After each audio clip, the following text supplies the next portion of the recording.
Gotta cut it off at some point. You know what I mean? Gotta cut it off at some point.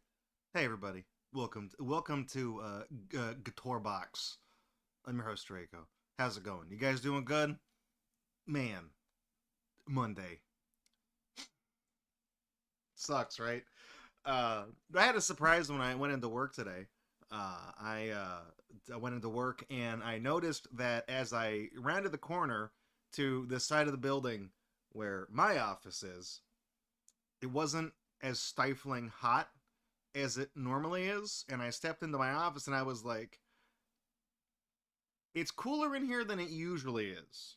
Like it's not, it's still, hot in there, but because my office also doubles as the server room. It's in the same office because I'm kind of the second in command IT guy. So that's just where my office is. So I went in my office and I was like, it's cooler in here than it usually is, and then somebody else came in and mentioned that, and I was like, yeah, it is.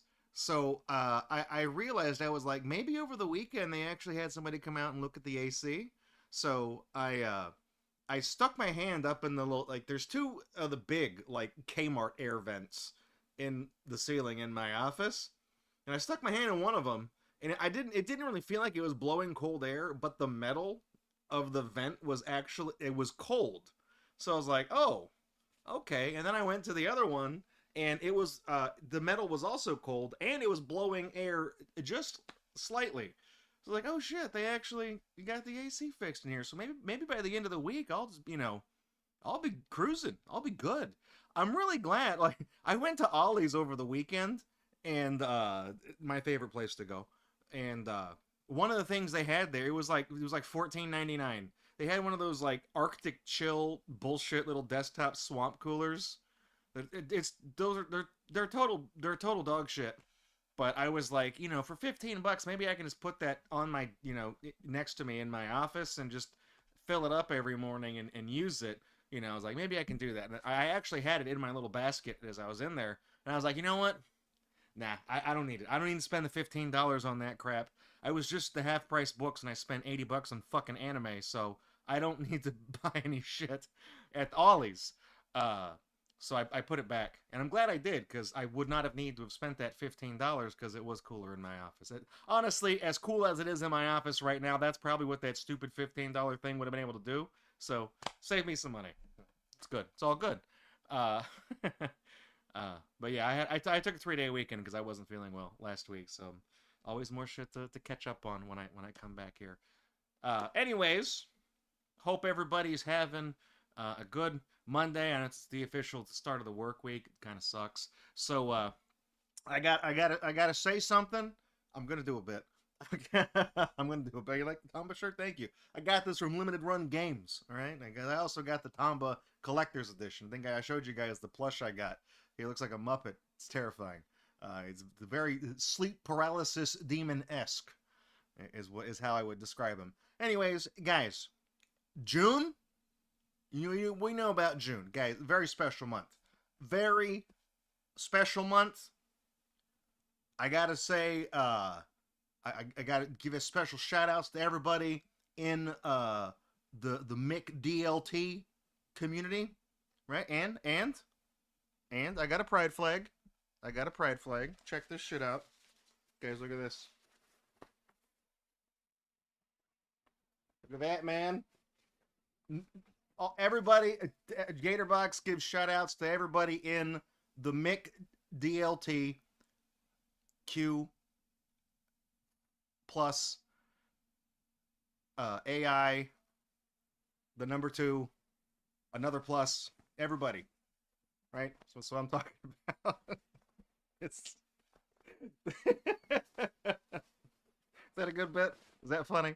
You know what? Gatorbox is a lot like the McDonald's when it comes to when it comes to personal matters. I don't care. I don't care who you are. I don't care what your pronouns are. I don't care who you're attracted to. Everybody is welcome here.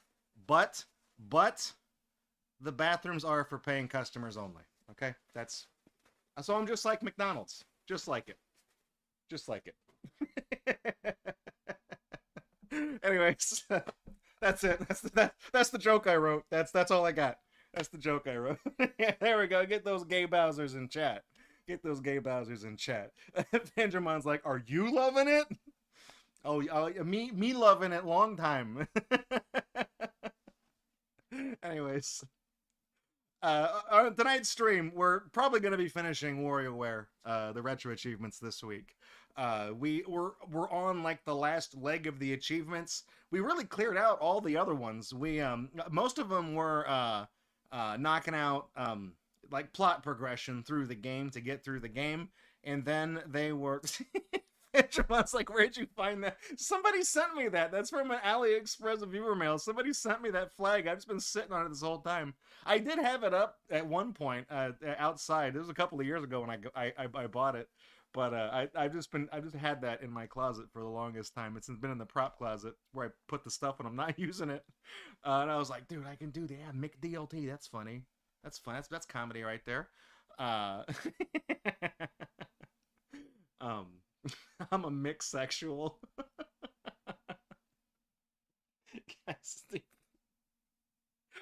I could really tread into some dangerous territory making jokes like that. So most of the like the WarioWare ones, a third of them are plot progression, a third of them are unlocking and getting the high scores in the mini games you get, like Dr. Wario and the jump rope one and the skateboard one. So, and then the other third, the final third, is just unlocking and getting the clear badge, score badge, for all of the little micro games that all the characters have. So we've been working on that one, and we've kind of it's been taking a while because a lot of the earlier games were kind of difficult. I got stuck on the baseball ones. I really got stuck on those. That pissed me off. It's really bad. The boss challenge towers, I drug my feet on that. That said, I feel like we've gotten through the worst of it. We did look at some of the games we haven't played yet, and some of them are difficult. But I don't think there's going to be any that are going to kind of surprise me and be problematic. There's a few that are timing based there and stuff like that. It's the ones that are like instant, like it's just a reaction where you have to react to something and it gets faster and faster. That's the reason why I sucked at the baseball one and the one where you catch the toast and the one where you catch when they drop the straw and you have to catch the straws that fall. Like all of those where it doesn't happen at a fixed pace that just gets faster and you can adjust to that. When it happens randomly and at an increased pace slowly, then I can't do it, you know. Especially when sometimes it'll throw a fast baseball and sometimes it doesn't, and sometimes it arcs it up in the air and it goes really slow. Like that just fucked me up. That just fucked me up. So that said, I don't think we're gonna finish all of the achievements tonight because we did there was like 9 or 12 chapters or something, and we did like 3, and then we did like no, there's 9 because we did 3 and then like 2 and 2/3 because I got stuck on a baseball game. So we're gonna do that last third, and then however many we get, and then Wednesday we'll clean the rest of it up, and then we'll do the second half in the stream. Can be second half of the stream can be LSD Dream Emulator. Hey, Merry Cruz, yeah, I got this from the Dollar Tree. That's I've seen some of the videos you posted about the stuff you get at the Dollar Tree, and I've seen some of that stuff there. I thought about it every time I go there. I haven't tried this flavor. It's tropical chillsicle, and it's the red, white, and blue bomb pop. I think it might be a summer thing, you know, like July 4th or something. But it's that's what that one is. I figured I'd try it out. They also had a blueberry one. It was like a green tea with blueberry, and I think I've had that one before. It looked familiar, right? I bought that one anyways. That one's good. That one's also good. So we are going to hop on over, and I got WarioWare ready. And Clear Black says he just streamed pinball for 4 hours, like on 1 credit, or so I can play pinball for maybe 4 minutes. It's the best I can do.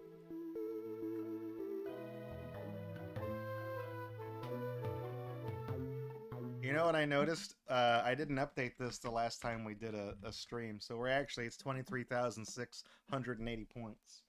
Let me turn this down a bit. Yeah, the other flavors they had were the ones that they always have, like green tea and the sweet tea and the Arnold Palmer one. But I got this. I'm actually, if they have more of them, I was gonna go back and buy a couple more of these because I do like them. Yeah, you ever heard of this stuff? What is Chill Zickle? I mean, it's Bomb Pop. You can't call it Bomb Pop, right? Somebody's got the trademark on that, but nobody's gonna call it the same two things. You got Phase Pop, you got Bomb Stick, you got Firecracker. You got Bomb Pop? Just call it Popsicle. That's probably That's probably generic. What's the deal with that?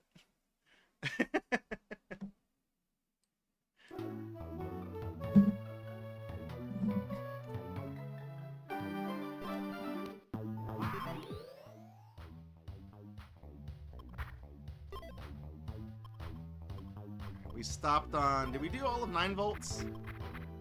We did all of 9 volts. I think we did those first because we did those first because they had the baseball thing.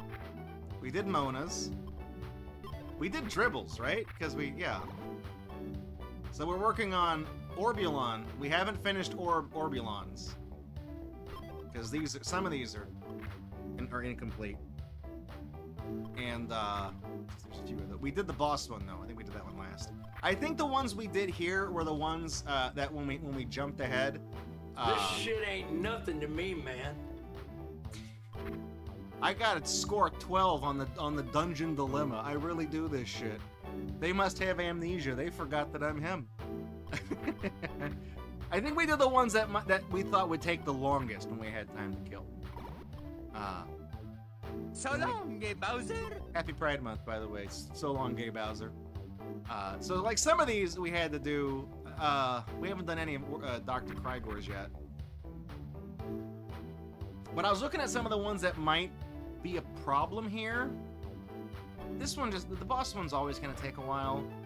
But a lot of these are not that like there's not many in this category. A lot of these are relatively easy. We did the Chomp one because Vandramon requested it. Because I think this one this one might be hard. This Chameleon one might be hard because it gets faster. But in a general sense, it's not that hard.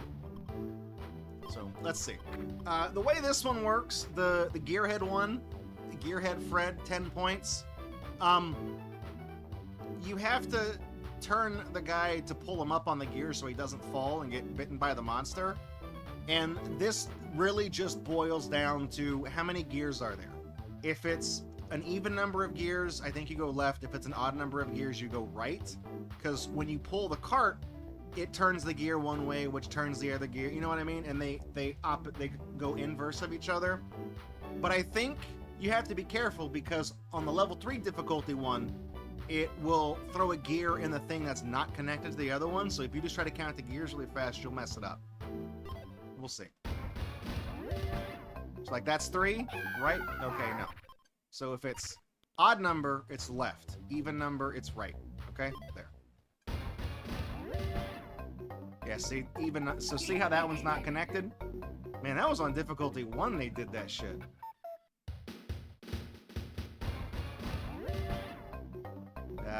Even number. No.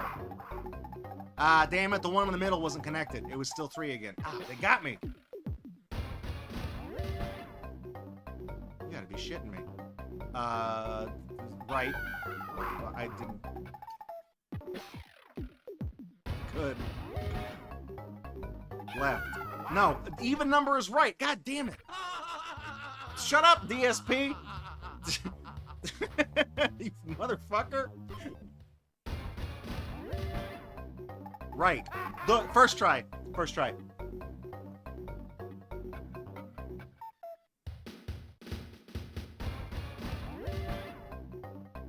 That's 3. See? Because those two are not.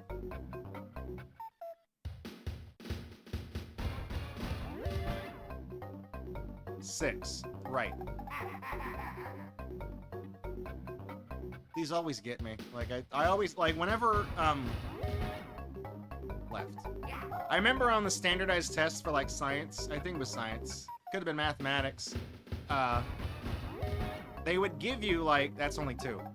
They would give you a diagram of gears and ask you like what direction the fifth one turns or whatever. 5, 6, 7, 8, 9. And I would always have to like trace. I would have to draw the arrows every time because I could never like look at it in my head and just know. 3 left.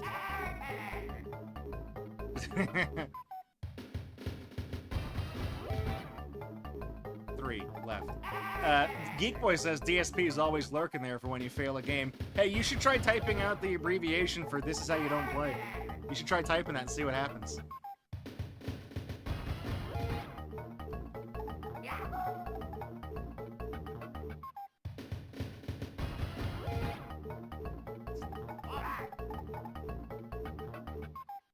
Starting to get the hang of it. There's only so many they've given me this one a lot.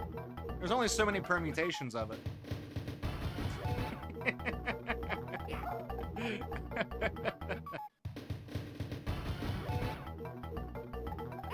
You type in "This is how you don't play," Nightbot responds with the DSP emote.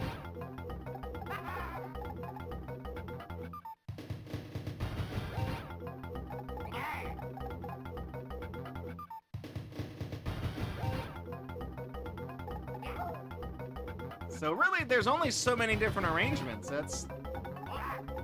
Yeah, see, Fangermon, when I first played this, I thought you were supposed to save him by letting the guy down there catch him. Because you're right, some of these configurations, it's very obviously going to pull him into the gears and, like, grind him into dust. Like, that's not good. It's like a goddamn, Charlie Chaplin movie. What is this, Modern Times? You know, like that one right there, that guy's dead. You know, like, I did eventually stop the gears, but that is not the ideal scenario, is getting pulled into that. It's like that warning sign that shows the hands that are all jammed up in the gears or whatever. That's what that guy's gonna do.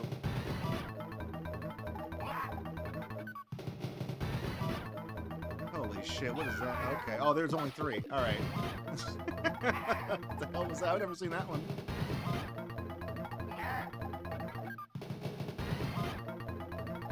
Left. I've started to just recognize the pattern. You know what I mean? Like when I see the one that's like a big snake, I'm like, that one, you just push left on that.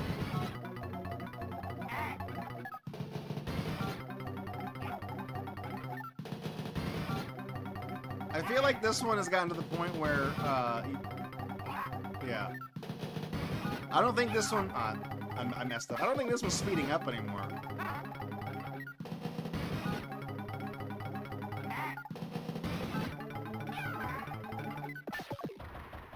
I thought that third gear wasn't connected. They got me. I think this clear score was 10, so we're good. Get your groove on, 20 points. This one's just Simon Says.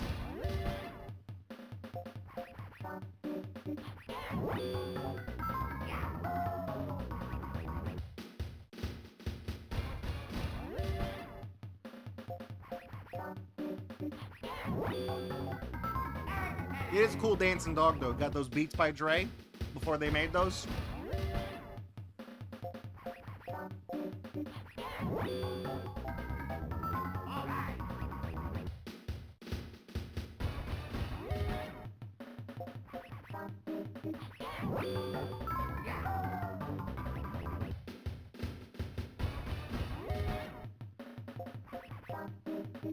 Right, down, right.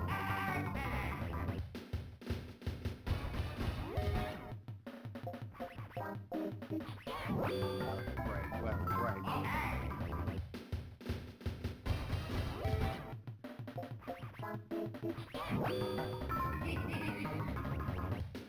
This one I have a feeling might get harder when I'm trying to put in the commands.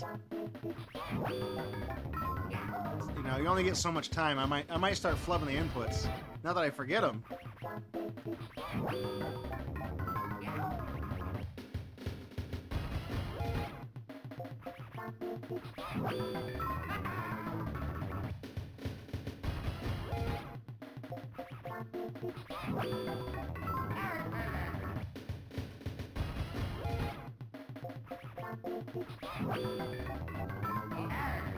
It never goes past 4 things, so it's kind of easy to do.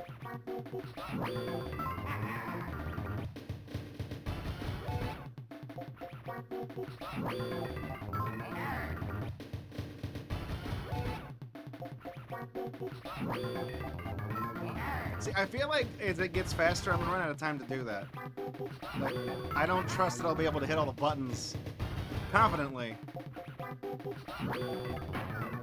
That's what I meant. I went too fast. I fudged the input.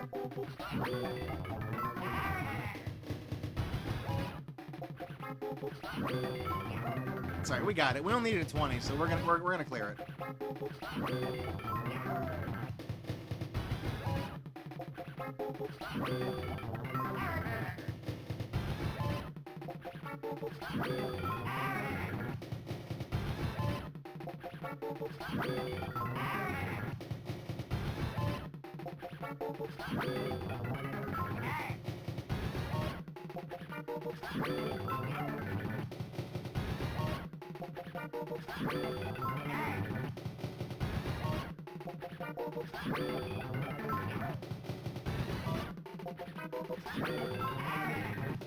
Good. I'm good. See, I didn't mean to, I tried to roll my thumb, I hit down.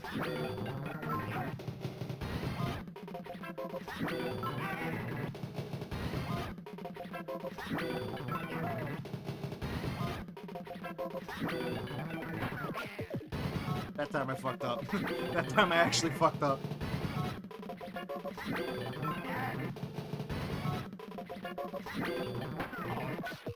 Try to go too fast.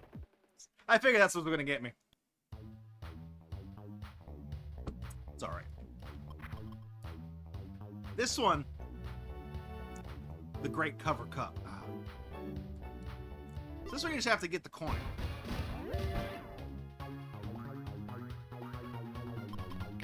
That one. This one, it gets, when it gets fast enough, you really just have to guess. So let's see, what they start doing on difficulties 2 and 3 is they start moving cups around that don't have the coin. Did you go for the Ricka remix? Really?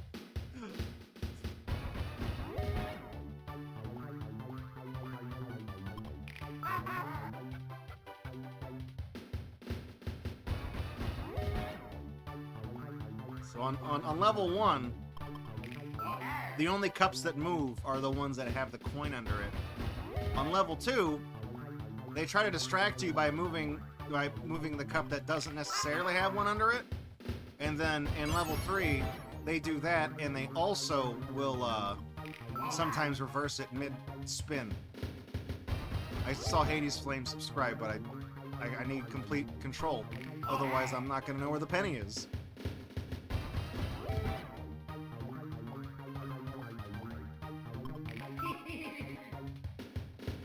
Hades Flame, thank you for the sub, by the way. I'll find out how many months it was after I get this.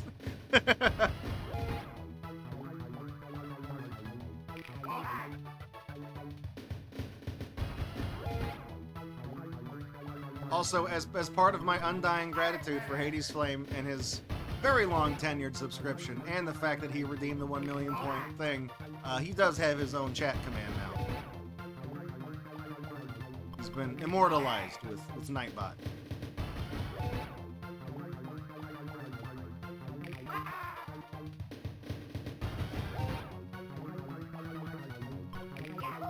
Draco, didn't Hades Flame have a chat command originally? Yes, he did. Should've. He typed in Gades. Oh, happy Pride Month, Hades Flame.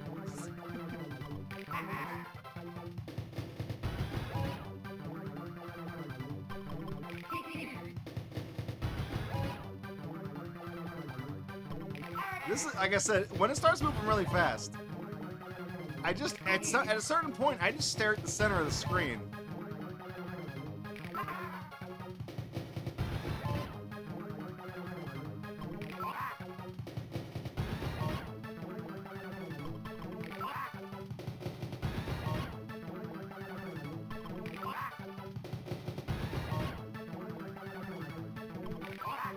Okay, we got it.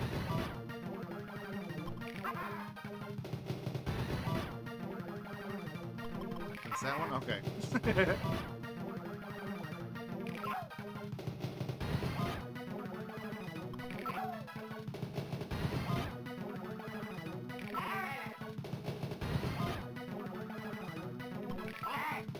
That time that was a guess.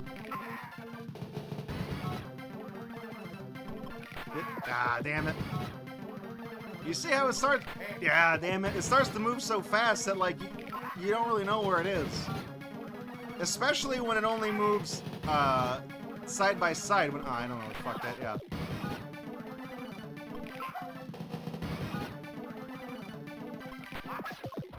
You got there. Alright, Hades Flame. How many months was that? Hades Flame subscribed for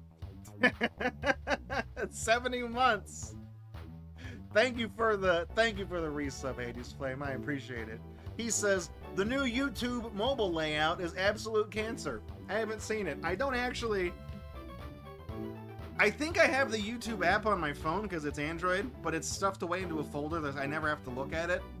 I do have the YouTube Studio app, so if I get like a comment or somebody, you know, like a message or whatever on Facebook or YouTube, I can check it from anywhere.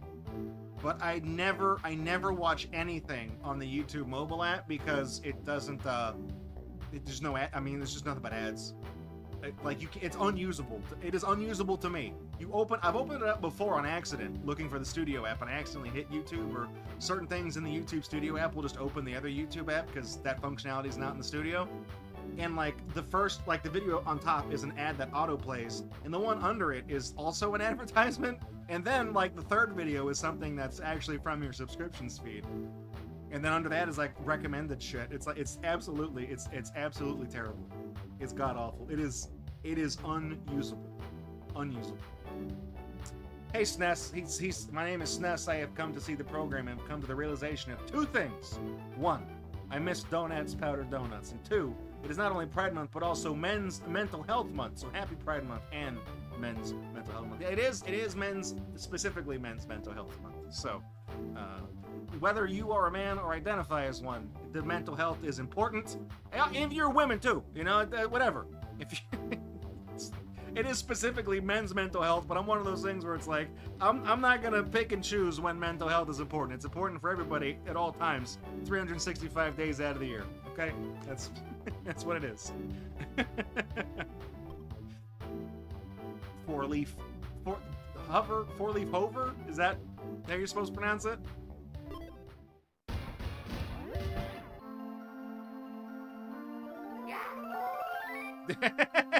There's the Hades Flame commands.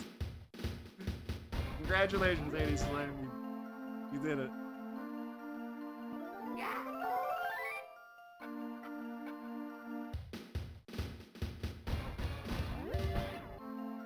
Oh yeah, no, I'm with you, SNES.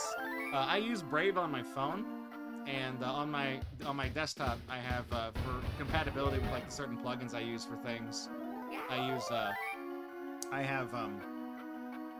just have like uBlock Origin and other stuff that just guts YouTube. I also have plugins that remove like suggested videos from when you search for things on YouTube, because it's not shit I want to see ever. You lose at this one by running out of time. Yeah, I'm controlling the butterfly. Like I always say, if you're watching anything on Gatorbox, no matter what the platform is, Twitch, YouTube, TikTok, whatever, I don't care. Block all the ads. I don't care. I don't make a fucking thing from ad revenue anyways, and I don't sit through ads, so it would be really hypocritical of me to just block ads on everything I do, and then get mad at people who block ads on my channel. Like, no, you can block ads on my channel. I want you to.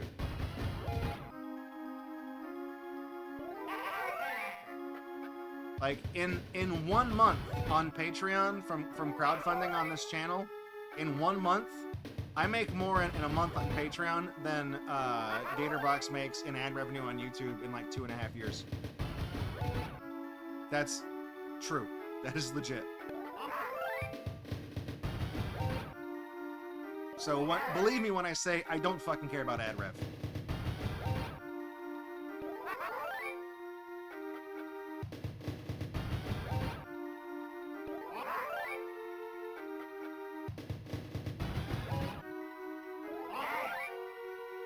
This is an easy one. Like, it's really hard to lose this one because, like, I guess they put a bunch more 3-leaf clovers on this so that they kind of distract you. But the thing is that the 4-leaf clover, it has a very distinct look because the little petals, the little highlights on the petals always make a square. So you just look for the square. Because it's like every other clover, the petals make an acute angle. Really the hardest part of this game is the fact that the butterfly doesn't fly in a straight line. He has kind of like an arc when he moves. It's hard to explain. It's almost like there's like a randomness applied to when you hit like a direction. Like you press left and he'll go slightly up and to the left, so you have to like account for it. I wasn't looking.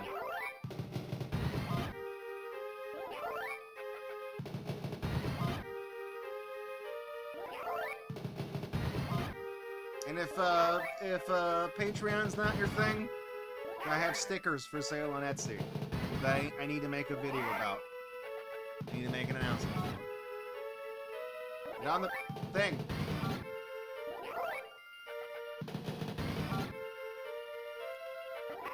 I read somewhere that if you find a 4-leaf clover in one patch of clovers, the likelihood of you finding additional 4-leaf clovers in that patch is like really high, because I guess like the allele, the genetic expression that causes the 4-leaf clover, is now already present in that bunch, so it's more likely to happen through something like that.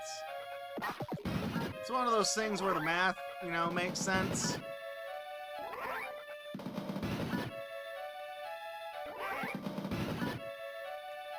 Can I get on the...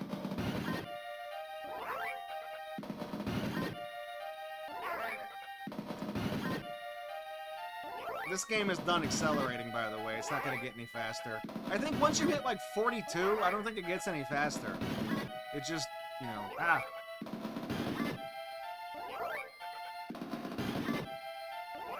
I kind of figured this would be one that I could just play forever and not really lose at. This is a baby micro game? It is. It's a baby game. Baby game for babies. Ah!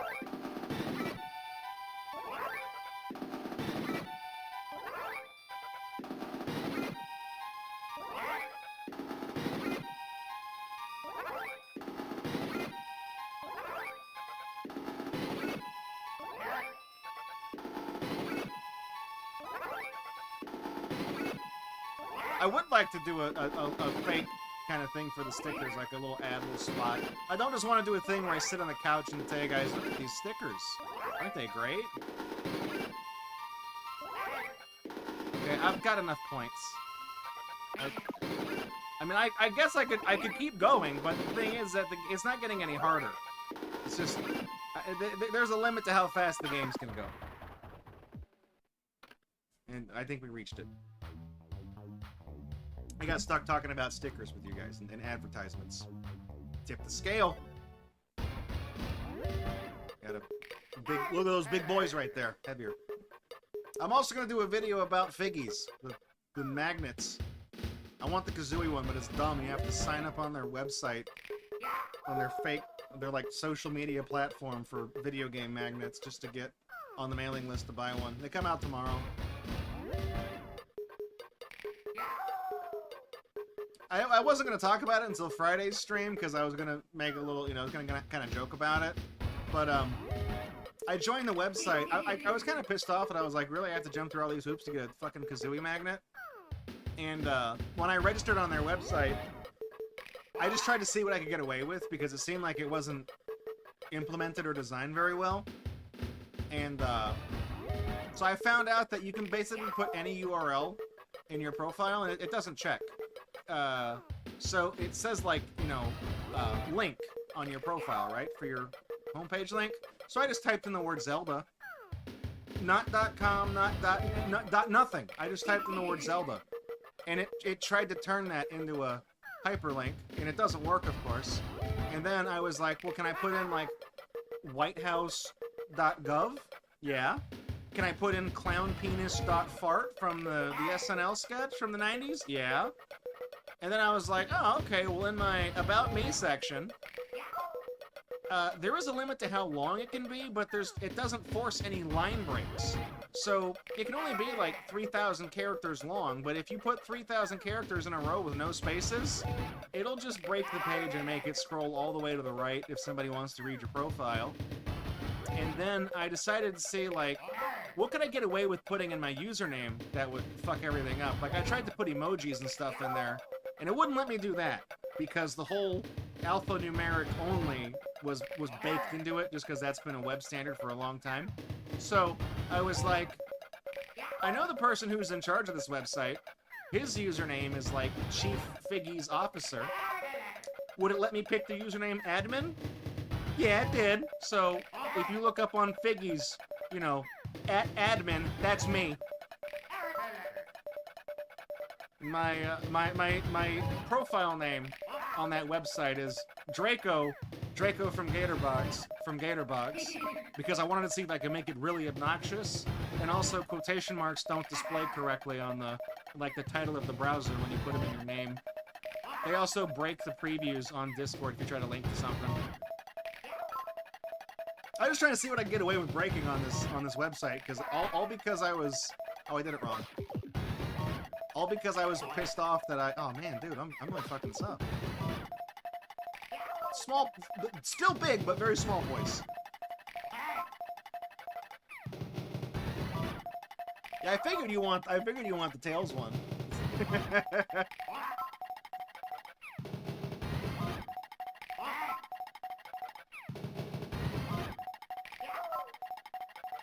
But that's also the thing, is that, like, the guy who runs the website is responding to every single post there, because I guess he's trying to, like, drum up conversation and get people talking about the stuff or whatever. So, like, he responds to every post, even ones that are total bullshit. Like, in the section for, like, the most wanted Figgies, like the Figgies series you want to see the most of, I posted a fucking picture of Trillian, the dolphin from Gatorbox, and I was like, guys, if you get the license to do, different arrangements of squares in certain colors, I was like, you should add Trillian to the Tetris lineup, because canonically he's very good at Tetris. And, you know, I was like, that's called value added. I was using, like, marketing buzz. I was clearly taking the piss out of this whole thing. And the dude responds to me like, wow, that's an interesting character suggestion. Like, does this guy think that Trillian the Dolphin is a real video game character? Does he think he's real? Because, like, maybe he looked at that and just thought he was someone from Echo the Dolphin. Maybe, but it's an anthropomorphic dolphin wearing a nerd humor shirt. So it's not like it's Echo, you know what I mean? Who's like a normal ass, like, non-anthro dolphin. I don't know. we gotta get, dude. We gotta get Doodle Heroes Figgies. That's right. I'm talking Color Shark. I'm talking fucking Carl, Ditron. Okay. I'm talking Bob, Gem Boy. Can you imagine the street value of a gold variant Gem Boy Figgies? Dude, that's an investment right there, okay? That's an investment. People, you know, Peanut Brain, I'm gonna buy stock in Berkshire Hathaway. Galaxy Brain, gold variant, Gem Boy Figgies magnet. Doodle Heroes.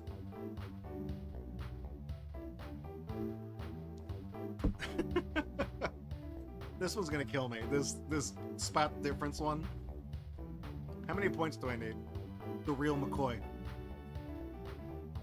Another night, another dream, I'm always here. It's like a vision of love that seeks to be true. I think it was 10 points. Oh, I gotta forget Alien Cat. You know? Electrode.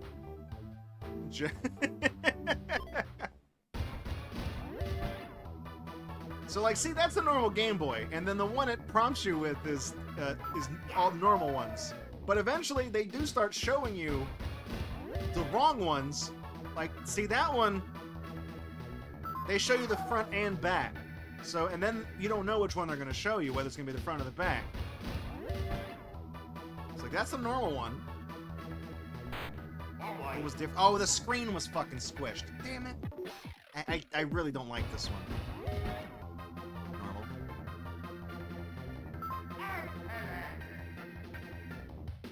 I would imagine playing this on a Game Boy Advance SP would be even harder, because, like, would you look at the thing you're holding in your hand, it doesn't look like the thing you're playing on, which would be even harder to do.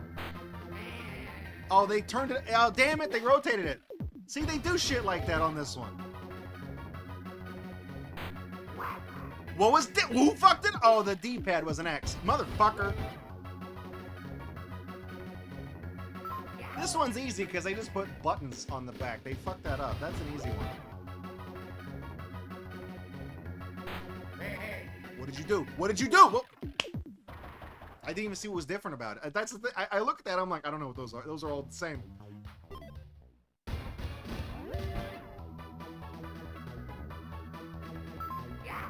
Good. Off to a good start.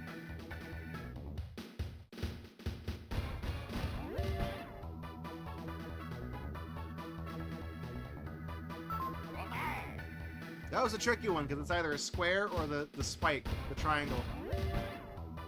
Okay. It's that one. Okay, good.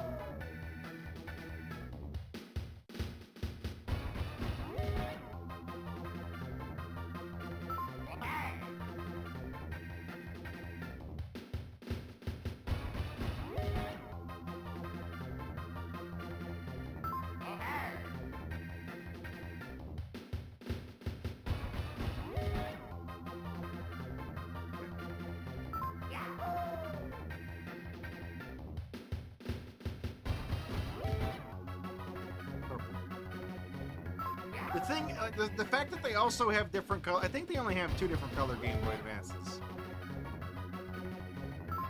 They use orange and purple, and I think the curveball that they use yeah, there's a pink one too. Damn, I think I picked the wrong one. That was a tiny screen as soon as I pressed the button. One of the little curveballs they throw you, on the very rare chance that they try to mix it up, I think there's artwork of the white Game Boy Advance. I want to say there is. I think that's the one they try to trick you with.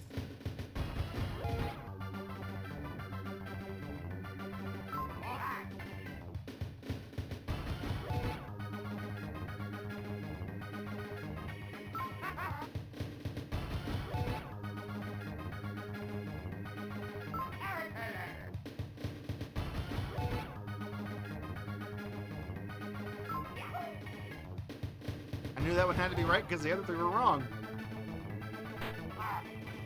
What'd you do to that one? What was that one? Why was that one wrong? Did they ever make a Game Boy Advance that was pink like that? I don't remember seeing one. I know they made the orange one because Gilgatex has one of those. And I have the purple one, and I also have like the ivory white one. But I've never seen the hot pink one. I don't know if...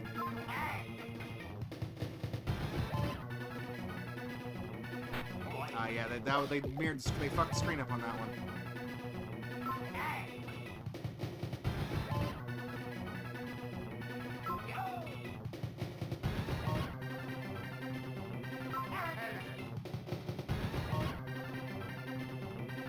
Is the orange one always that? I feel like that's been that one every time.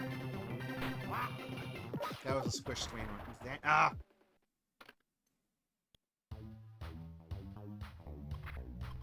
My intention is I don't want to do anything that will get me banned off the Figgy's website. Because I do want the Kazooie. After I place that order, I don't care. But I do think it's funny that the guy who owns the platform is responding to my multiple blatant shitposts on his social media thing. And I straight up have the username admin. And he apparently has not noticed. Or he doesn't care. I don't actually know. It's just funny to me either way. Because you can also make like a little community group on the website. You can like make, so people can post to it. And there's certain tags you can give it. And one of the tags you can give it is like official Figgies community. That's not just visible to me because I put my name in as admin. Like, I didn't just grant myself that power accidentally. Anyone can do that. So I could make an official Figgies group on the page, on the website, and call it like Real Figgas Hour. Who up? I could name it that and mark it as an official group. Maybe with the, I don't know if they have a verification badge, like a check mark for the groups, but I could put the emoji for a check mark in the name, and I could probably get away with that. Like, but I don't want to do that until I get my magnet, you know? Identity crisis, 30 points. This one, you just gotta watch the thing that jumps across. See, that's the square. It's actually that square specifically.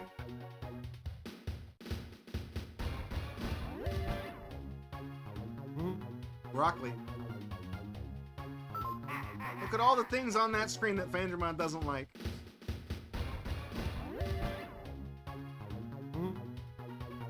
That's 2. Peace.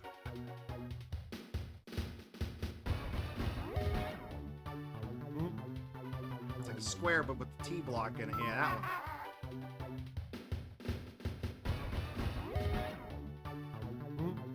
Oh, that's Donkey Kong, oh. It's that one.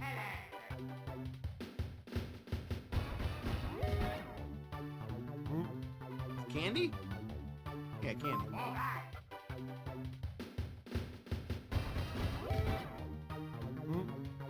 So, yellow X, yeah. I don't think it's a group. I think it's a page. It's like, it's not an official group. It's like a page, which is like the same thing as a group, I think.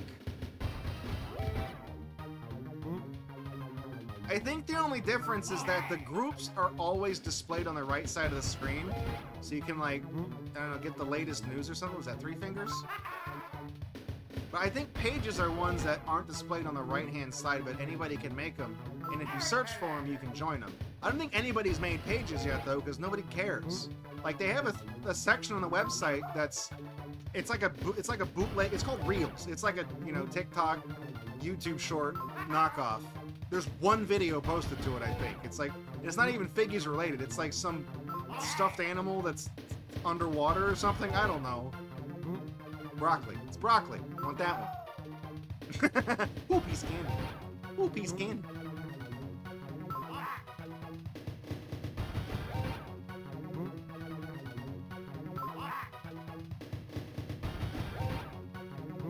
Oh, Donkey Kongo. Donkey Kongo.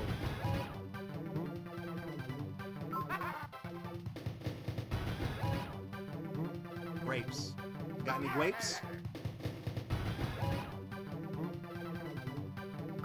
This one's not very hard.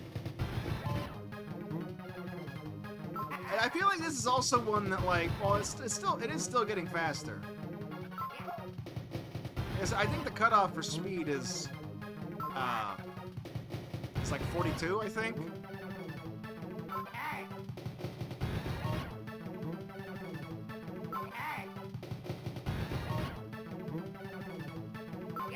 They're really getting their mileage out of these letters that they made. It's like some of these are so easy where it's like all you have to do is look at the color. Do you want to do some different letters? Soccer ball. Sorry, football for most of the world. Oh, it's teddy bear. See, I almost didn't see that one, but thanks to the color, I was like, yeah, it's the teddy bear.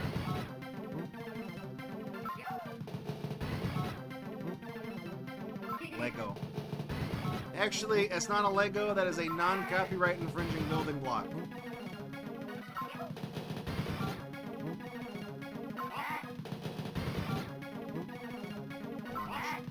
Tangerine.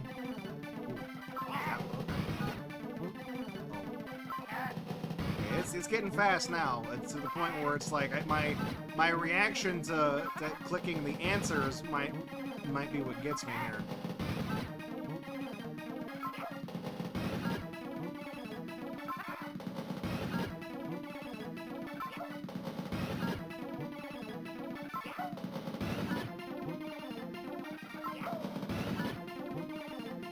Honestly, I feel like the hardest one is the gray square.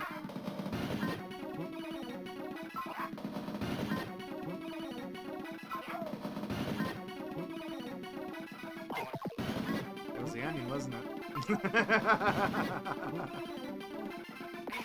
Yeah, the square got... Oh, shit. Yeah.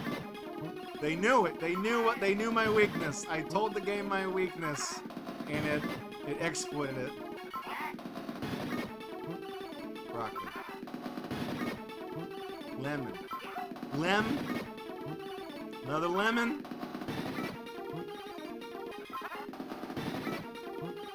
Smato. That's an apple. I thought it was a smato. Snuttermato.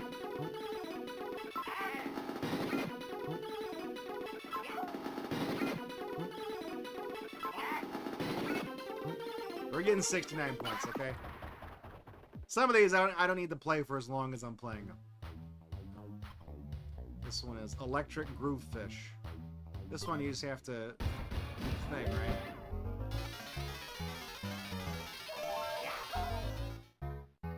Look, it's the big Zatfish from Splatoon.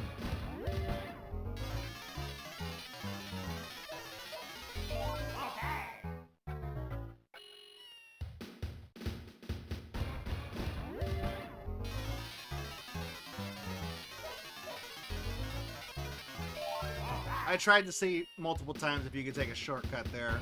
It doesn't work that way. How do you play? So this one, you just have to press the direction to move it down the thing. You don't have to hold it either. You just press it whenever you reach the next turn to make.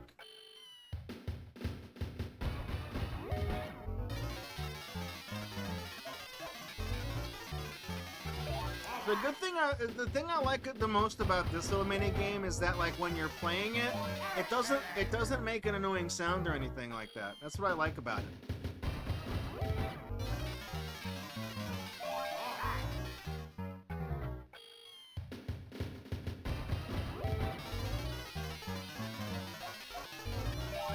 Why does that fish look like an eggplant? Now that you've said that, that's all I see.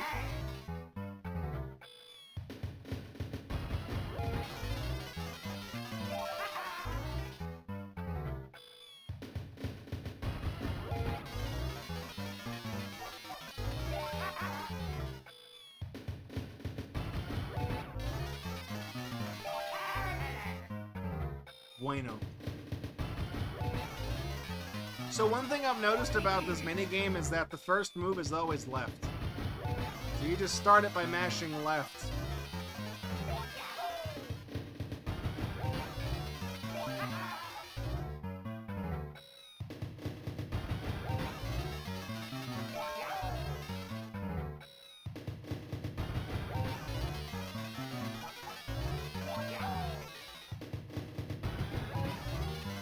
I think the score was like 25 though, right? It was at least 20. I'm gonna go for 25.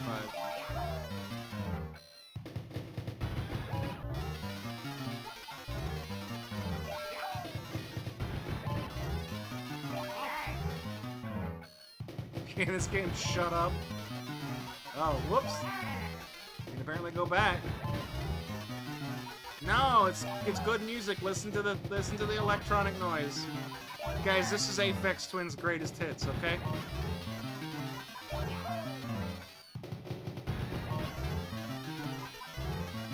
This is called this song that you're listening to right now is called Ventolin, in parentheses, the Fork in the Microwave remix. Got me there.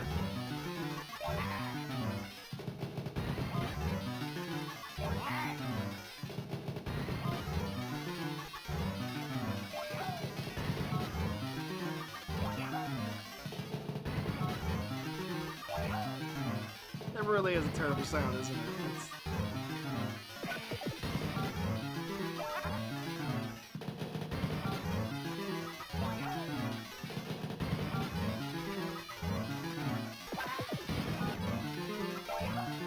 I don't have enough time to react to it being like a big section.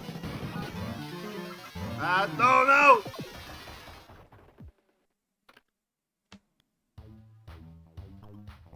This one, strength in numbers, 25. Who's bigger? Who's got the most? Blue's got the most. Tell you what, blue or red, both of them look like friendly guys. Blue again.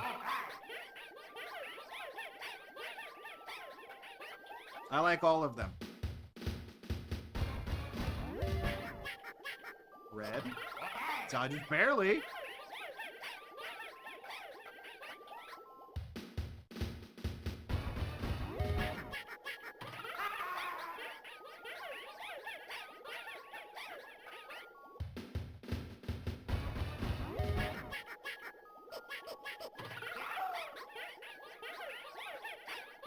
Kind of tricky. I gotta like look at it for a second. Blue? Man, the hardest difficulty one, they're always up by like one, just one. It's a real brain buster right there. This is kind of a hard one because like I feel like the level 3 one is it's almost like a guess. Especially when it's gonna start speeding up. Yeah, at that time there's more than just one as a discrepancy, but still.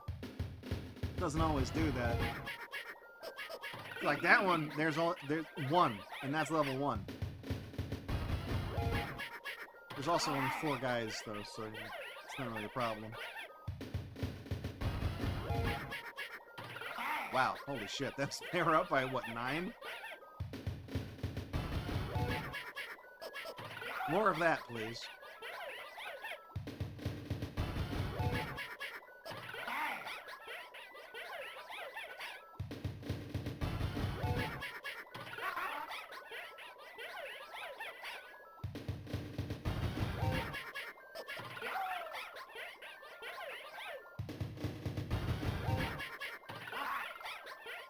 Always remember 411, never forget.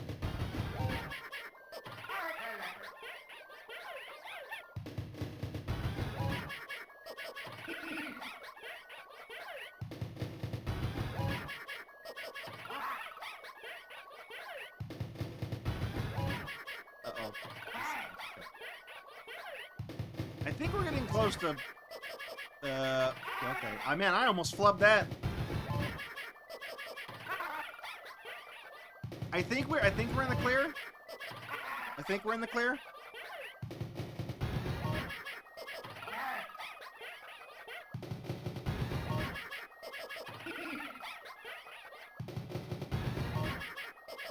Are they on the moon? These guys on the moon? They look like... Are these the guys that are on Cosmic from MC Kids? Hanging out with him?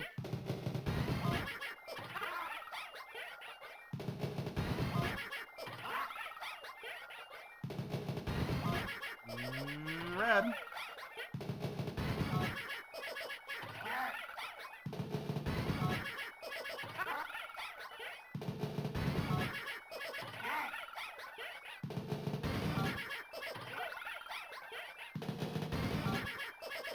Oh, shit. It was blue, wasn't it?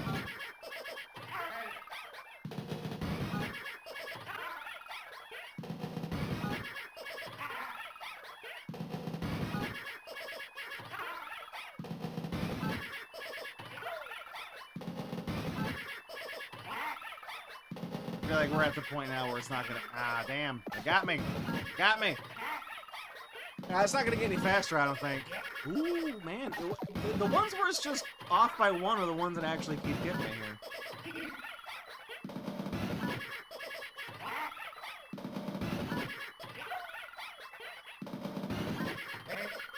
Once you get to 50.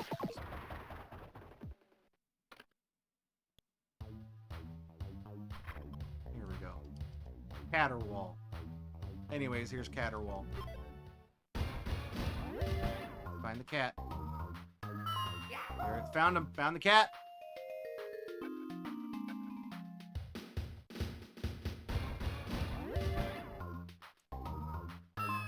Same cat. There he is again.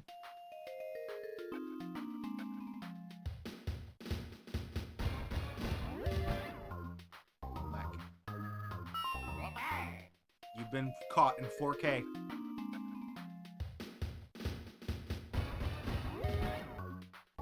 White cat. That's the guy right there. That's our culprit.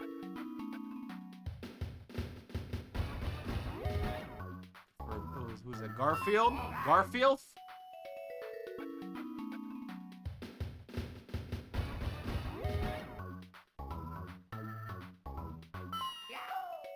I like how once you find the cat, the whole thing lights up anyways.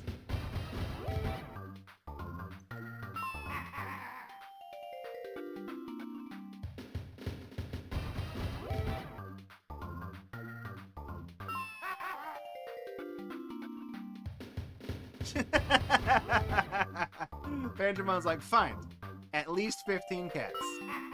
We're getting there. We found 9 cats, okay? Getting find all these kitty cats.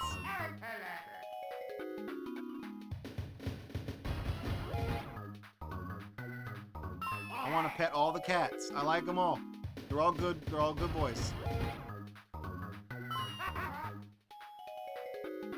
Found the void cat.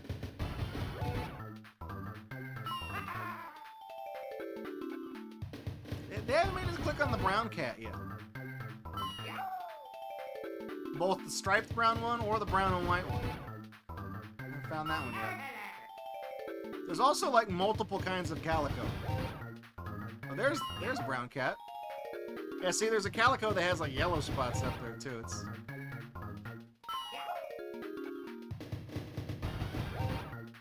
brown cat. Brown cat, where is he? There he is. That's a Dalmatian cat.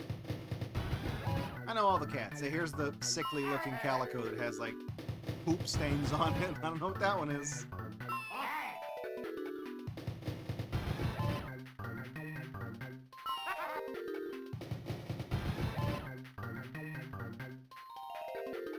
Oh man. Where is he? That's not the right cat.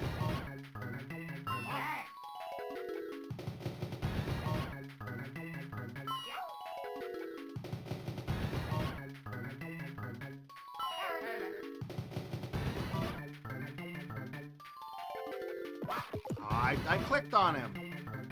No. You have to be right on him, otherwise you don't get. You can't click it. Cat. Too many cats. Focus pocus. Oh, this one was, yeah. You gotta like mosaic this one. What's that? It's the one that doesn't have the face on it.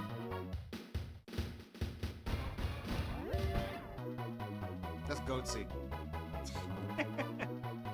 It's a strawberry, not a tomato.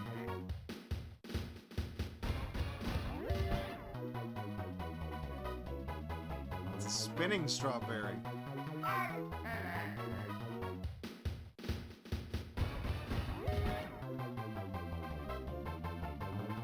That's the weird face. I don't like that. Face is weird looking. I don't like it.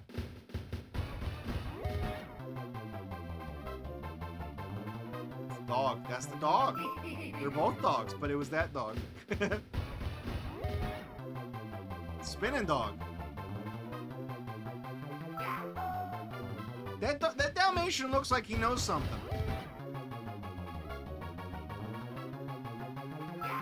That's an upside down pear is what that is. I keep looking at that like, what the fuck is that?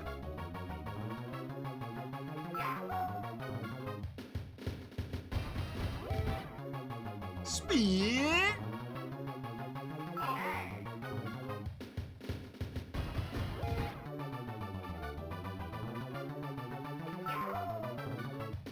When this game speeds up, it doesn't really defocus the picture all that well.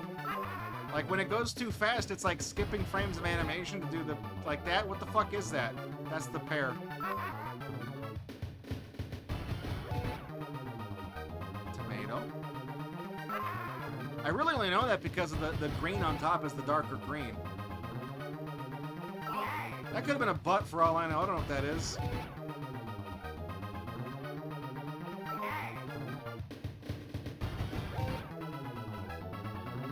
Dalmatian dog.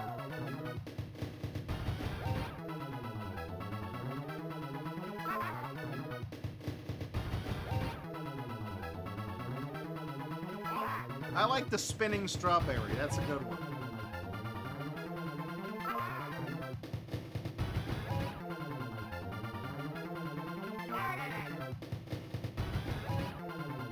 Whoa! How'd they think up these micro games are just nuts? I don't know. I feel like it was like a focus group. Like they probably had a room of people just think of stuff to do. Because some of them, like, I get it. Like, oh, okay, what if you have to like line up? You know, it's like you got to pick the nose, right? Well, you got to line up the nose, so you pick the nose. Okay. No, you got to shake hands with the dog, you know, or shoot like a Space Invaders kind of thing. Like those all kind of make sense, but like, how the fuck do you think of like this specifically? We're gonna have a picture of a strawberry that's not in focus. We're gonna spin it around really fast to make you guess what it is. What?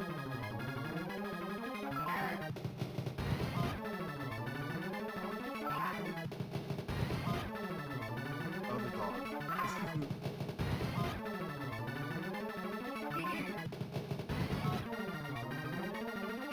That one didn't even try to focus. It's just such pixelated. That was like a strawberry if it was on Cops.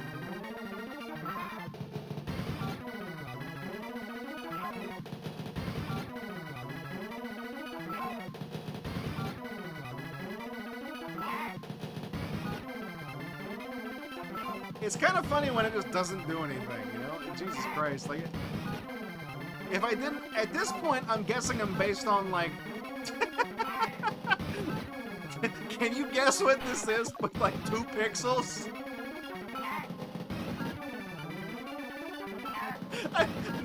When it doesn't, when it's not in focus, God damn, I'm gonna fuck this up. When it's not in focus, when it's like that and it's not in focus at all, I keep thinking it's the heavily censored, like, fucking Daily Dose animated GIF. That's all I'm thinking about now. Thanks, Doc.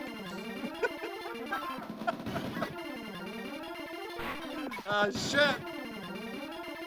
No, it's not the face! Alright, this one we gotta play a little bit of match game here. Oh, hang on, what's the score for this one? Matchbox is 15.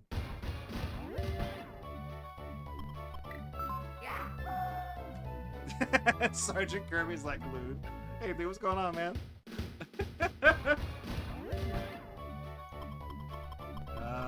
That one. And that one.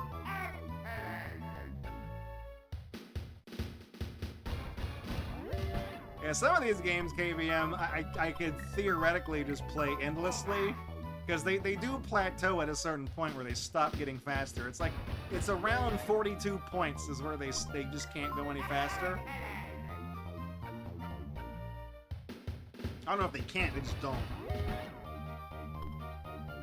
It's the butt one.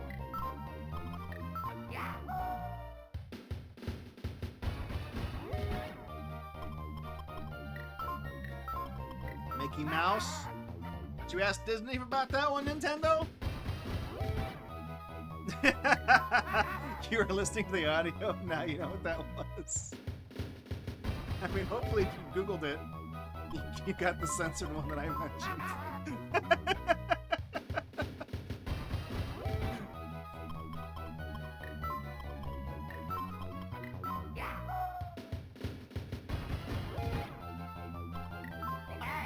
That one's definitely Mickey. It doesn't have the little nipples in the top.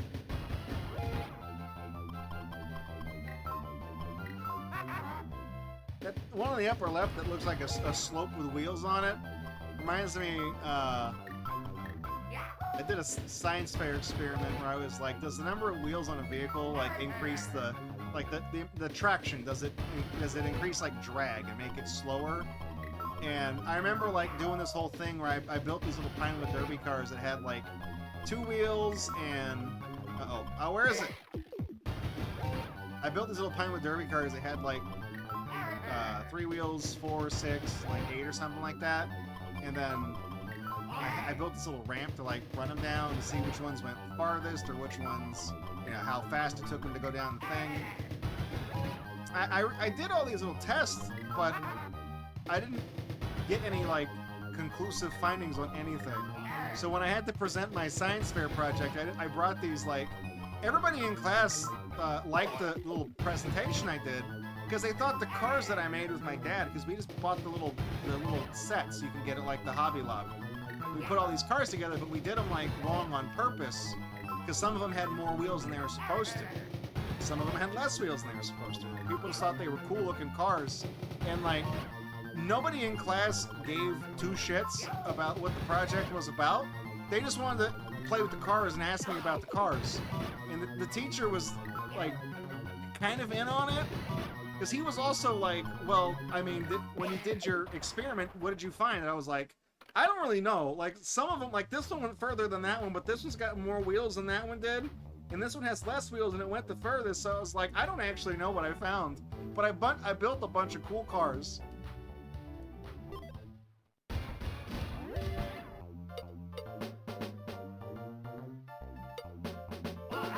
This is the same one as the dancing dog from earlier.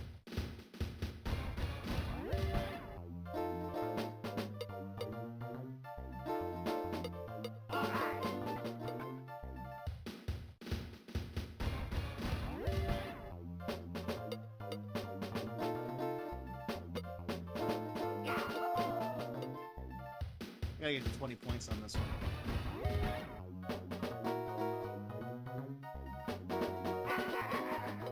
That little pause where it makes you wait before you can enter them in.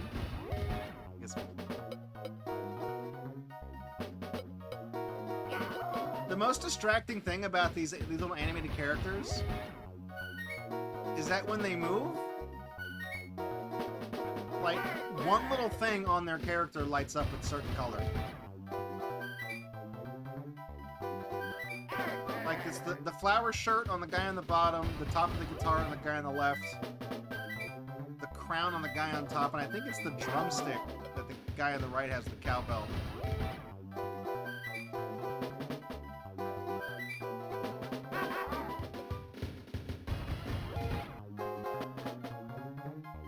Like, a lot of these games are really good at having something in them that, like, distracts you from what you're trying to look at. It's kind of insidious. It's designed really well.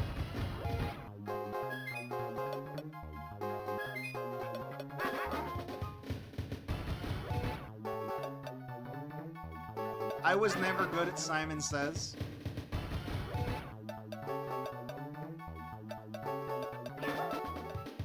Never good at this. The fact that I only have to remember 4 things, it was kind of easy. When I was a kid, for Christmas, early 90s, I was like single-digit age. It was a Simon toy.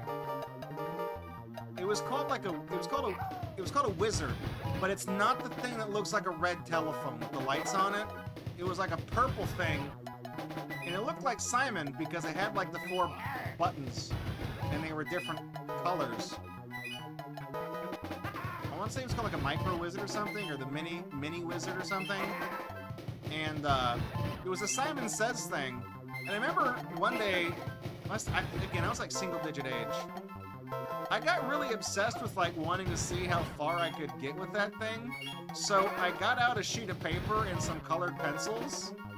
And every time it played the thing, the pattern, I just scratched down what the final color was. And I want to say, I think I made it to like 50 or something, and then like, I don't know. I don't want to say I beat it, because I definitely didn't do that. But I want to say, like, I got to a certain point where, like, the next time it was supposed to, like, play the musical pattern, like the tones, it just didn't. Like, it just didn't. It just ended or something. And I want to say I scratched it out, so I wasn't counting, but it had to have been at least several dozen. It had to be, like, at least 50.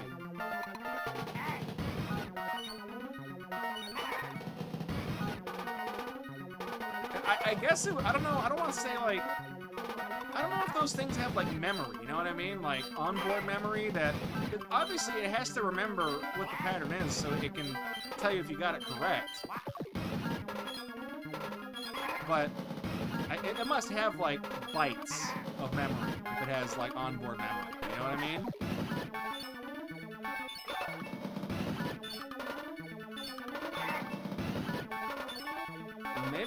Maybe it just ran out. I still have that thing somewhere. I don't think I got rid of it.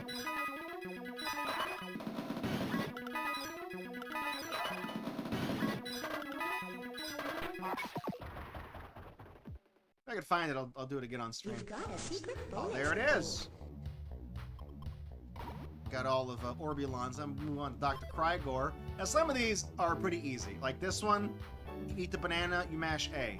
This one, you eat the apple, you mash A. This one, you make the guy out of clay, you mash A.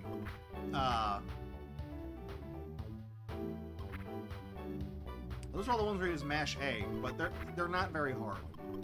I mean, banana munch, 25 points, banana munch. I turboed that one. I don't use turbo button on this, but I did for that one because it was fun. I like the end right there. I had a banana today. I ate one today. I got hungry. I was like, a banana. This music sounds like a Girls Gone Wild commercial. You guys remember that shit? Remember that shit? In a time before, like, internet porn, people used to buy DVDs that were softcore enough that you could advertise them at, like, 11:30 at night on Comedy Central. And it was just, like, drunk college women who signed the waivers that they didn't understand at parties, just flashing their tits. And, like, that's just what people got off to back in the day. You can order that right off the TV.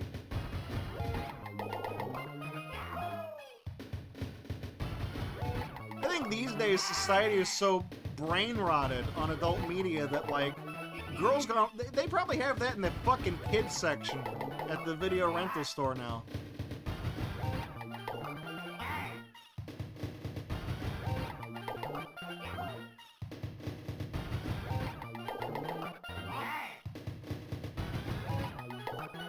As we're chowing down on this banana here, I just want to remind everyone, Happy Pride Month. I'm gonna chomp down on a banana of your own.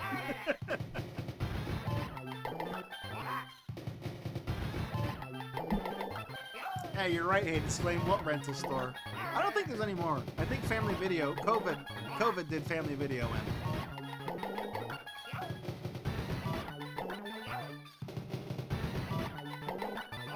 I remember pre-COVID, whenever I would go hang out with like just LSD and stuff, we would drive around. We went to a Family Video a few times. Very much like a northern thing.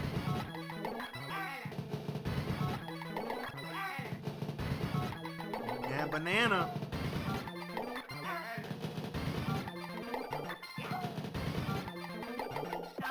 No. The banana's getting hard. I didn't mean that. It's getting hard to eat the banana. Oh, banana! 44 bananas. Is that the minimum dosage required? You have to eat to die of radiation poisoning with bananas? Mirror, 10 points. This one sucks so bad. So that one you have to reflect the laser onto the little ball. But on the higher difficulties, you have to reflect it off the mirror first. See, I've already fucked it up. You don't get enough time to, like, react to it. You just have to kind of, like, anticipate it. Thankfully, it's only 10 points. I suck at this so bad.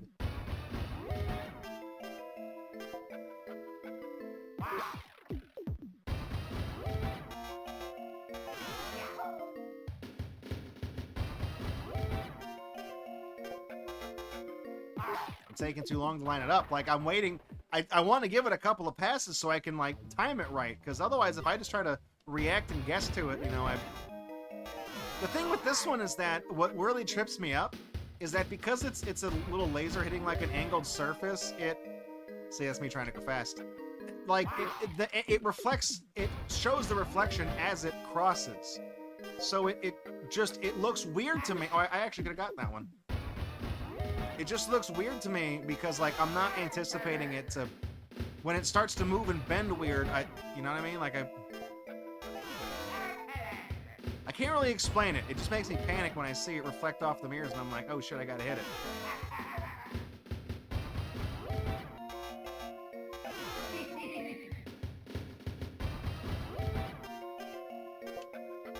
I can just make it to 10. It's fine. Okay, I got it. I got it.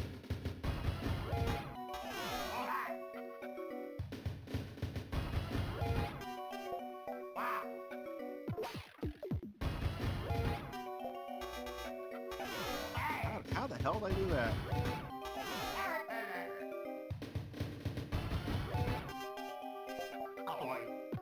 Damn it.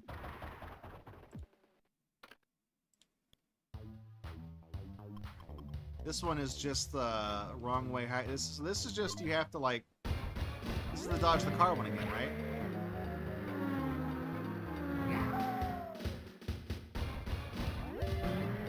Playing Ghostbusters on the NES. Dun dun dun dun dun dun dun dun dun dun dun dun dun dun dun dun. And it loops.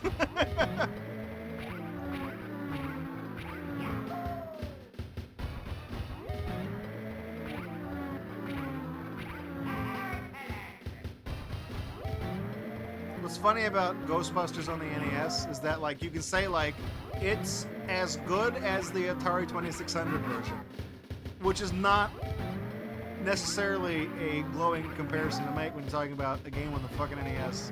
It's like, yeah, it's as good as the Atari one. You know, the system that has a joystick and a single button on it. It's as good as that one.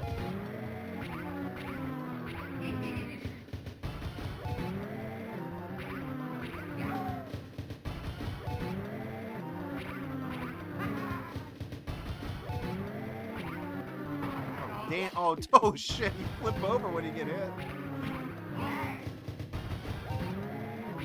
There you go, way too fast. Don't slow down, you're gonna crash. Honestly, that song by The Primitives, it's the best part about that Burnout Crash top-down kind of puzzle game. A lot of people didn't like that game. I thought it was fine. It's funny, it has a good sense of humor. It's not, I think the problem was that it was like a $15 Xbox Live Arcade game, and it should have been like, well, that's the thing, is that $10 feels like too much, but $5 feels like not enough, but they weren't that granular with the Xbox Live games. Things were either $5, 10, or 15, or 20 in some cases. It's a game that would have been like $7 ideally. I just remember like playing that game, and like when you summon the bulldozer to like clear out the mess of cars, they did a lot of licensed music, so they played like Push It by Salt and Peppa, and as soon as like that bulldozer comes out and starts clearing out the road while that song plays, I'm like, this is great. This is great. Bad Man Bash. All right. Got him. Dead.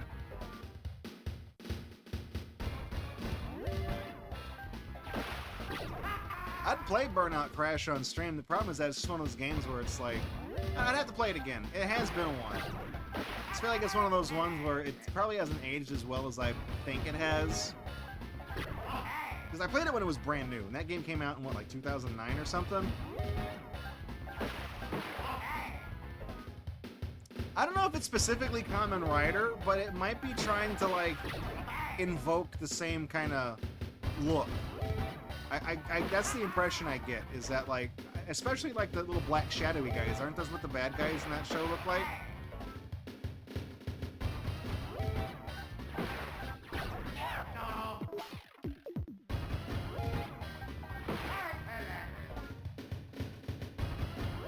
Let's see.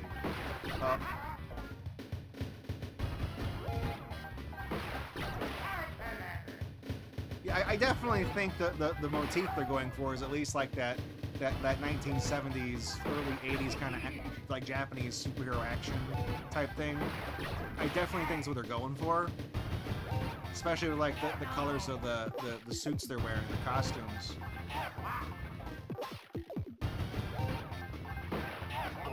Man, when they all start moving, that gets really hard. I think it was only 15, right? Was the one I needed?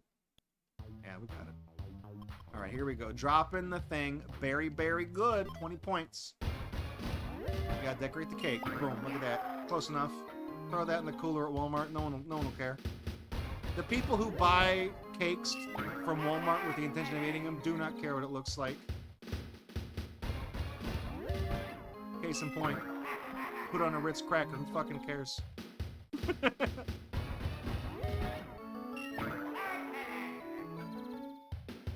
I feel like you shouldn't be dropping the confetti that close to the cake.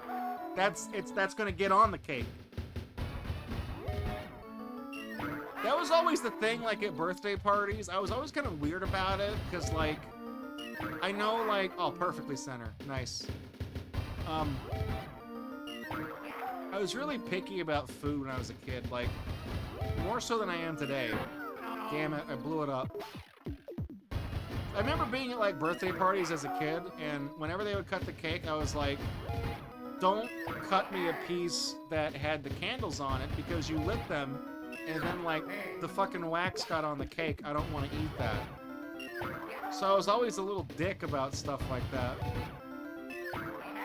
And that got harder to do the older my friends got, because there was more fucking candles on the cake. God damn it.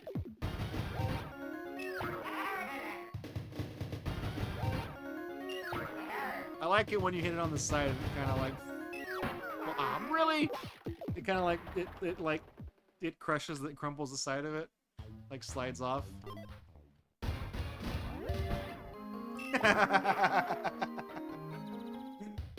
80s Flame is like, you were a dick to me at the mall once. That's the profile comment I left you on RetroAchievements.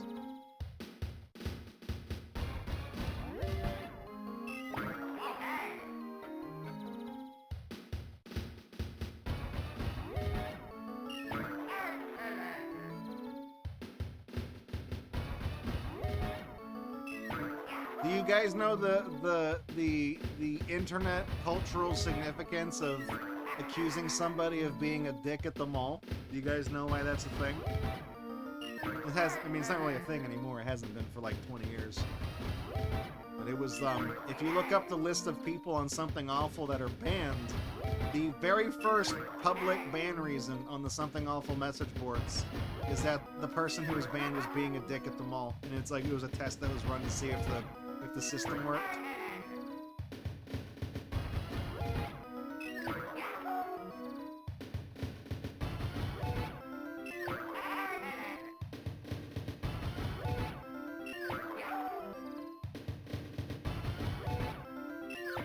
Who put strawberries on Ritz crackers? That's not really that's a weird thing. That's a weird thing. Angel food cake? Fine.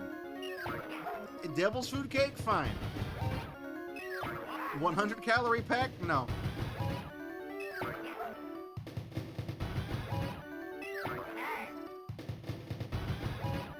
We're on the Ritz.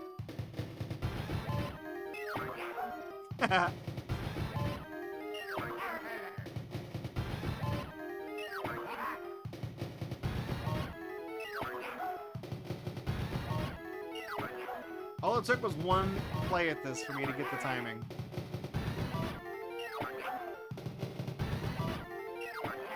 Ooh, man.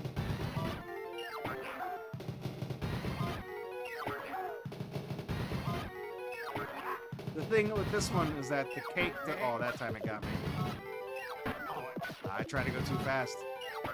The cake always comes out at the same interval, so once you kind of get used to the slow increase of the intervals that the cake comes out of, you can kind of just anticipate when it's going to be there.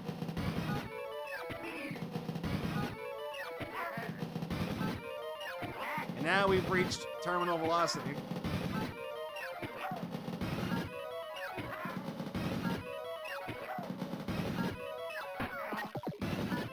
And you guys might know, because some of y'all have played more WarioWare games than I have. I've really only played this first one.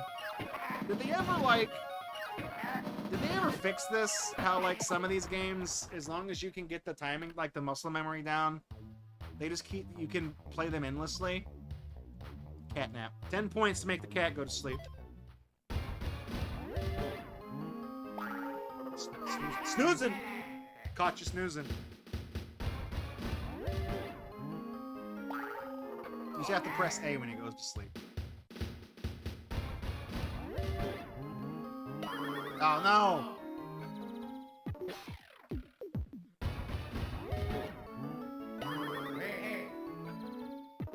That's a good reaction face right there. I'm trying to preempt when he closes his fucking eyes. Oh, come on, man. He's giving me that look 4 times in a row.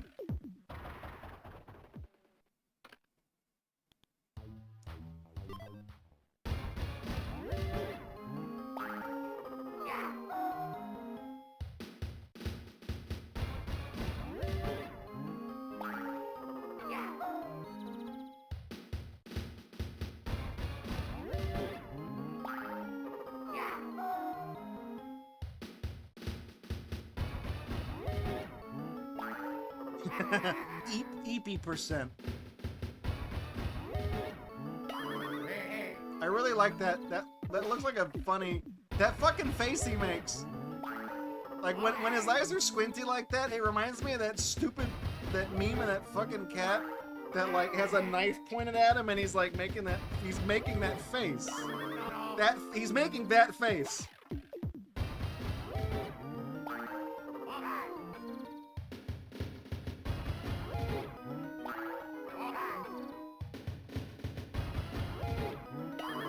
It's even a white cat, too, I think. It's funny.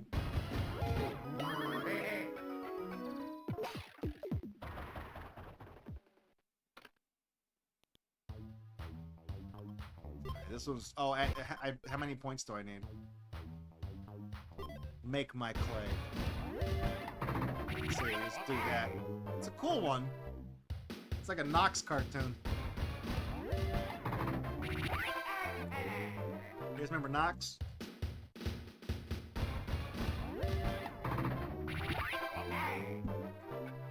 But I think he doesn't do anything different in any of the levels. This was kind of boring.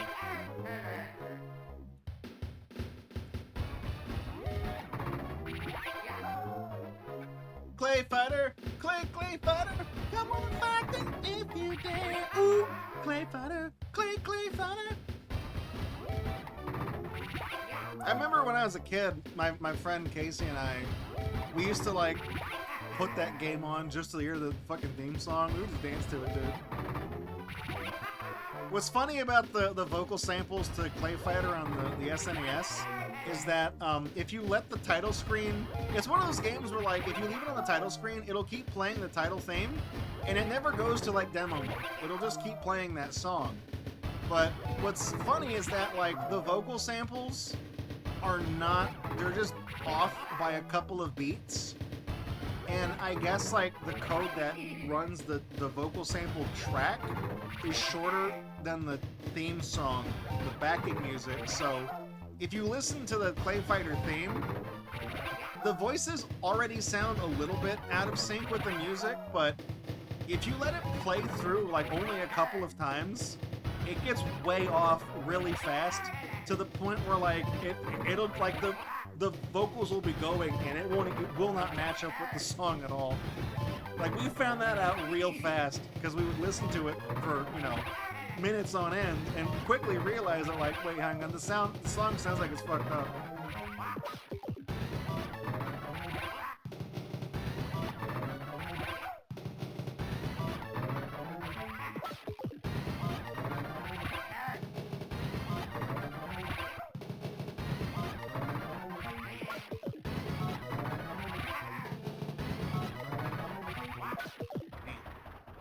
Rock came and got you.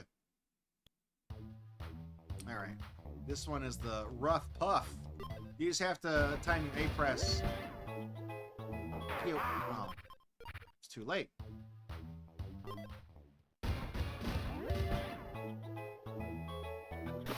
There, like that.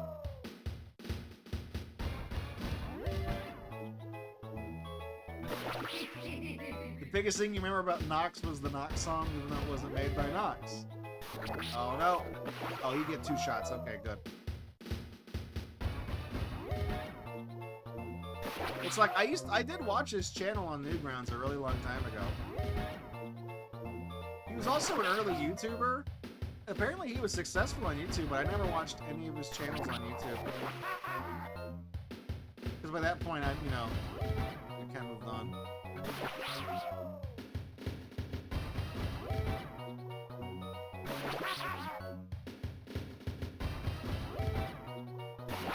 He just kind of went away. He's kind of disappeared.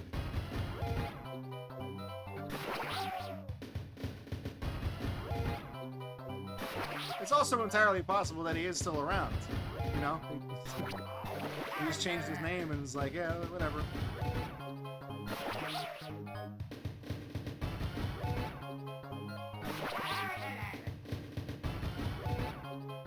No. Stop with the fake out. I think we got enough points.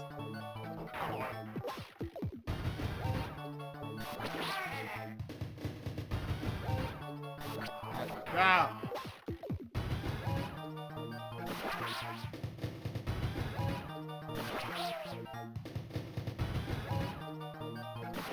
You thought I was waiting for the fake out that time. Is that the Nox song? Oh, it's still on Newgrounds to this day, man. Damn. Ah.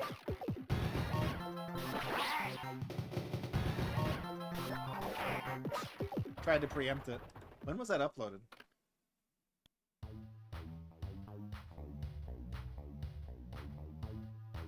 Oh, that's from 2010. That's a lot more recent than I thought it was going to be.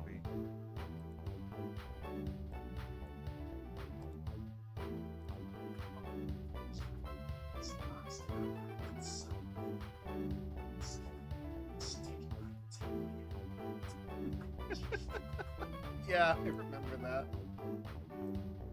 I forget who showed me that, but I have not thought of that, I think, since it was made.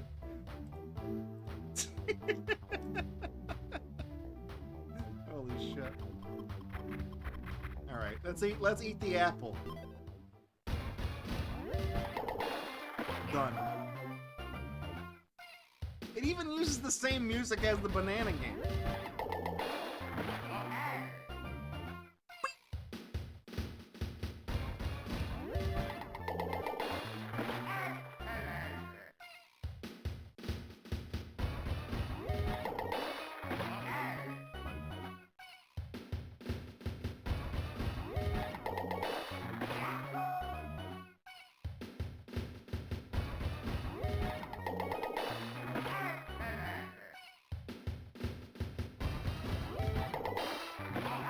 Seems like a good way to wear out the buttons on your GBA.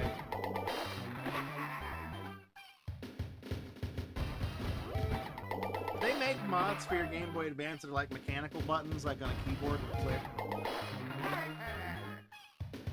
I know they make like clear cases, like this controller I'm holding. They got like transparent cases and backlit screens and like lithium packs that just occupy where the AA batteries used to go.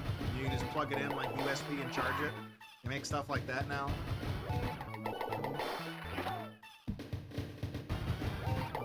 You wore out the select button on your Game Boy because you kept using your fingernail to press it for some reason.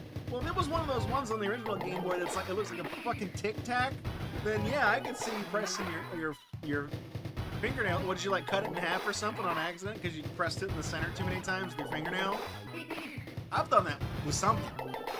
Maybe like a calculator or something. I had a little pocket calculator when I was a kid. The buttons are like little chiclets.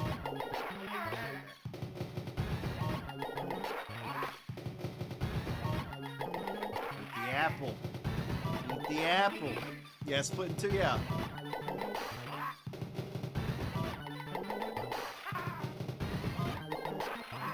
Eat the apple.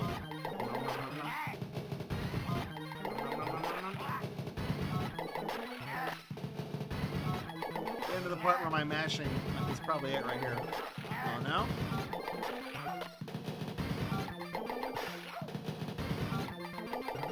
There we go. we're at the part now where I can't mash it fast enough. Oh, there we go. Okay.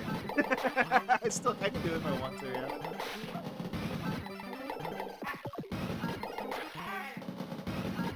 Yeah, the Link's Awakening glitch for transporting across the maps, that was like, because if you pressed, what was it, like, it was like select and start, you could do like the save and quit. You could open up the save and quit screen, and if you hit a screen transition and opened up the save and quit screen at like on the same frame, or like around the same time, it would like, wouldn't it move you up a screen and then bring up the save and quit, and it would cancel that, but it would like, so if you exited at the top of a screen, it would scroll up and you would now be at the bottom of the next screen because that was the top of the one underneath. So if you did the thing, it wouldn't reset your position so that, yeah, on the same place on the next screen. So if you exited at the top of a screen and as it was scrolling down, hit the save and quit thing, it would, and then exited that screen, it would put you at the top of the next map as if you had walked all the way to the top, and then you could like use that to jump up ahead. Yeah, you could, and then you can also go out of bounds, like outside of the boundaries of the map and shit. You can do all kinds of wacky stuff. Symbolism. I don't think that's how you spell that word. Be careful. Do not fail. I don't think I've ever beaten this one. Here we go. Hit him when it turns into a funny face. Was that the vocal sample from Drifting Away Again? Hello?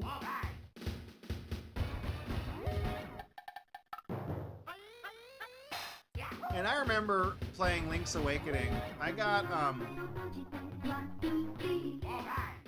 the DX version with the Game Boy Color, like, because one of my friends growing up, my birthday is one day ahead of his. So when we were younger, we would just like usually we would have our birthdays, like my party would be on like Saturday that week and his would be on Sunday, and then we would just go to each other's birthday party.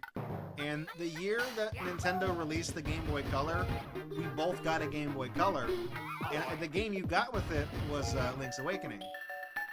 Hello? Because it was the new Color Edition. They added some enhancements to it, and we used to play it all the time.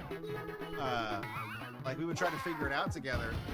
And I remember one weekend, this was after a couple of months, he was hanging out in my bedroom, and we were both in the final dungeon of the game, because like as we would figure stuff out, we would kind of like tell each other what we were doing, like how we got through certain levels and dungeons, and where heart containers were hidden and stuff like that.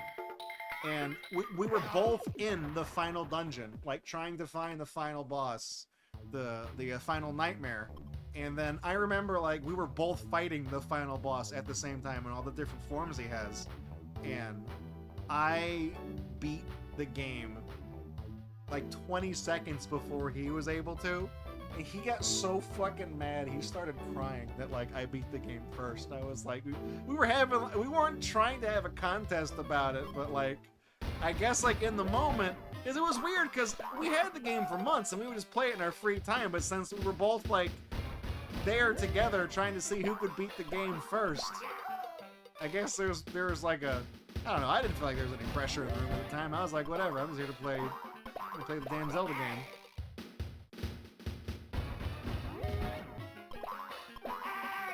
Bonk, bonk.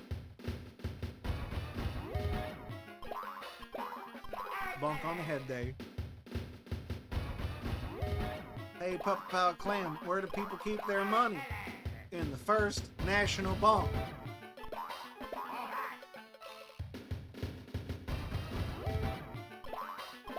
Hey, Puppet Pal Clam, would you like to hear a joke? Sure, Puppet Pal Mitch. Knock, knock. Who's there? Bonk on the head.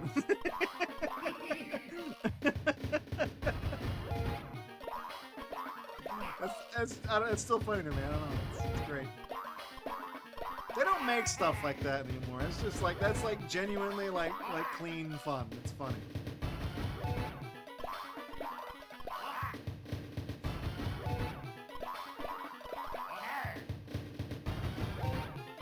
The funniest TV Papa Pals one was like, you don't think there's gonna be a bunk on the head joke. The two puppets are like, they sleep in bunk beds, and then he's like, hey Papa Pal Clam, there's a spider in your bed, and then he sits up really fast and hits his head on the bed above him, and he goes bonk. That one still gets me. The first time I saw that when I was a kid, I was about pissed myself laughing. It was funny. Body block 15. The bounce down watermelon.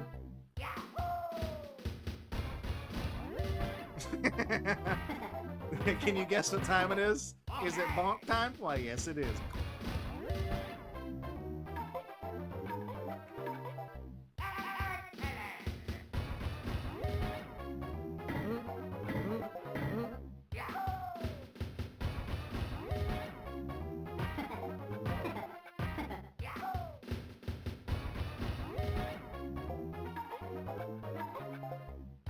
So I was, the other day, I was digging through some old photos because I was looking for a very specific photo.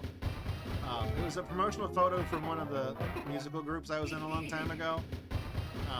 It was kind of a funny thing because the convention we were at had one of those like big like repeated logo backdrops for one of their sponsors, and we used the opportunity to take, you know, several official looking pictures while we were there. And one of the folks in the group, she had hurt her ankle like unloading equipment when we first got there. So the best that the hotel venue could do was that like they loaned her a wheelchair for, you know, the day so that she could stay off of her ankle. And there's 4 of us in the group, so we did like the awkward school like photo thing where we had like all 4 of us were in front of the big backdrop, and the person in the wheelchair, she's sitting by herself and she got her leg propped up and she's doing like a peace sign or something like that. But the other 3 of us are like huddled together, like doing a group hug, like throwing up, you know, thumbs up and shit, and we're intentionally excluding her in like a really awkward and obvious manner. It's one of the funniest fucking pictures we ever took. We used it like as our promotional photo for the longest time. And I can find the one where it's all 4 of us together without like doing the stupid pose that like puts her all the way to the right. I can find that version. I can't find the other one. But I found a buttload of pictures I took on my old phone that were taken at that fucking anime store I used to work at like 14 fucking years ago. And some of them are like candid photos of some of our loyal customers that always pissed us off.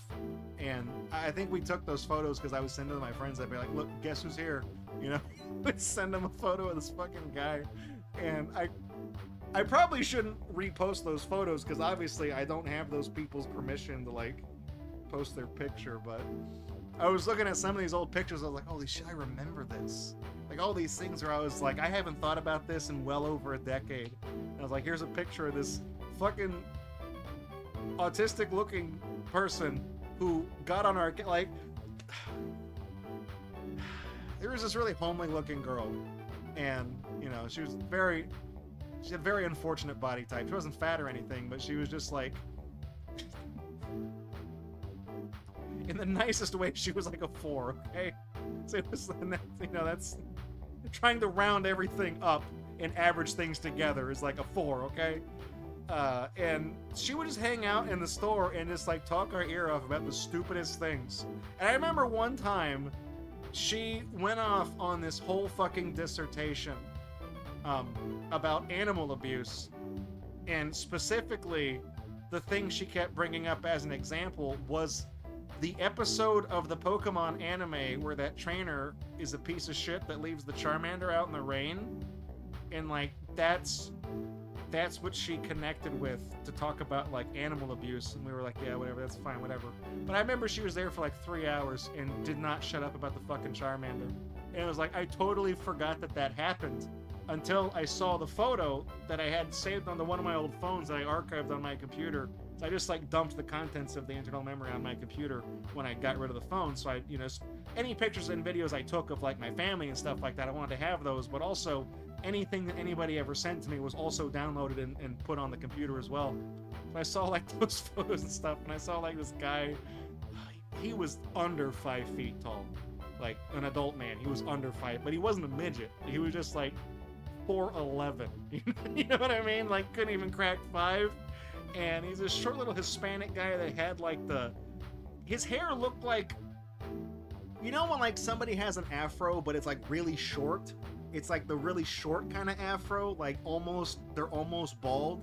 He had hair like that, and he always walked around with like those fucking 2002 fucking, you know, beach bro shades, like with like the silver fucking plastic trim and the slightly cool wraparound front look. He wore those indoors all the time, and I remember like every time he'd come in the store, I feel like he was just making things up to try to sound cool. We did eventually get a big locked cabinet to keep all like the anime DVD sets in, because we would get from the distributor, we would get like, you know, 1 of each of things, and 2 if it was something that we knew we could sell. And then we would have them in the case, and we would stock it frequently because people would keep buying stuff from it. So there was always new stuff getting put in the case, and people would also trade things in, and we just put it back in the case and sell it again if it was something they bought from us, or if they brought us something, you know what I mean? Like, we would always be cycling things in and out. And every time this guy came in, he would ask to look at stuff in the case, and he never bought anything. Never. But every time he would unlock the case, he would take something off of the rack. And I'm convinced what he was doing is he would like kind of speed read the back of it, like as he talked about it, so he knew what the show was about. He's like, "Oh, you guys ever seen this one before? Yeah, well, you know, this is really..." So I'm gonna use Outlaw Star as an example because I'm already familiar with the plot of Outlaw Star. He's like, "Yeah, there's a guy in this one. His name is like Gene. He has like a co-pilot, and they're like space pirates, but they're like delivering this thing. And it turns out there's like an android in the thing, and they're all coming after him." And he's like talking to us, pretending like he knows all these goddamn shows. Every time he picked something out of that case, he acted like he knew what it was about. And I swear to God, it's because he either read about it on like IMDb, or he was reading the back as he was talking to us. And because he was wearing sunglasses, we couldn't see where his eyes were looking. So he could have been facing us, but looking straight down at what he was holding, and he was just reading the back of it. I'm convinced that's what he was doing.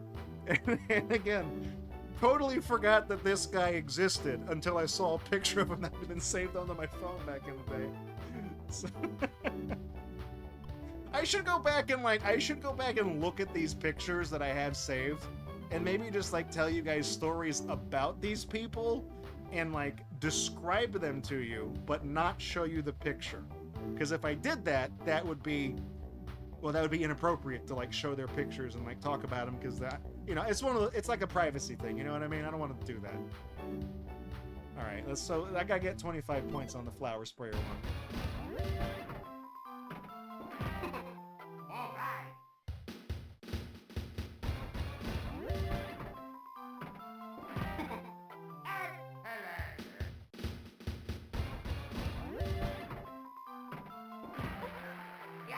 Pissing on the flower. What is this little, like, I feel like this one's a euphemism for something, right? Like this little flower sprayer thing, is this like a feminine hygiene product? The little spritzer?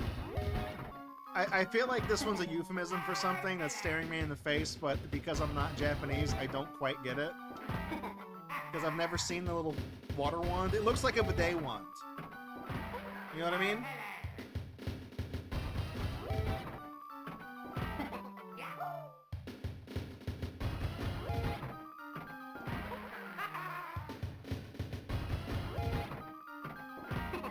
The way this one changes in difficulty is that the stream of water gets more narrow across each level.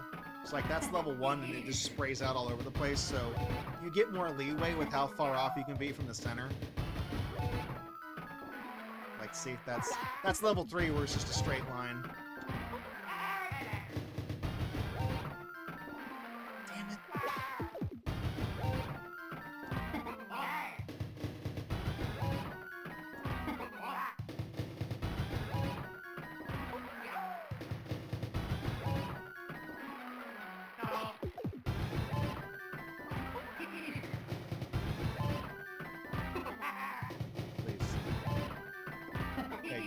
think I got it. Oh, fuck me! Oh, wait, no, I had it. It counted. Okay, good. Good. Okay. Just barely. Assembly line. This is the one that always confuses me because, like, you control the falling car, not the wheels. The previous iterations, like, catch the falling thing, you're always controlling the thing on the bottom.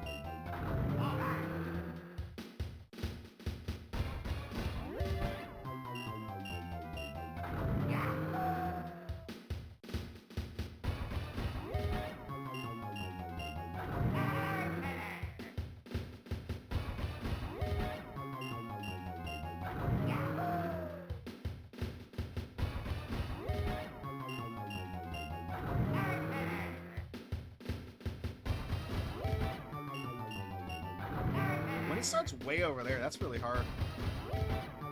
Ah.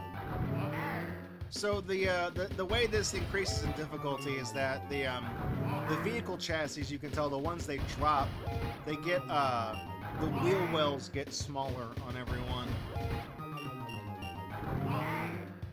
There is a little bit of give. You get close enough, it does. Yeah, but that was a little too far off. You get close enough to it, it does just kind of give it to you. I gotta think of some new, like, Draco's Totally True childhood, not bullshit stories to tell on stream. It's been a while. Damn it. Ambulance one is really hard. The news van, whatever that one is.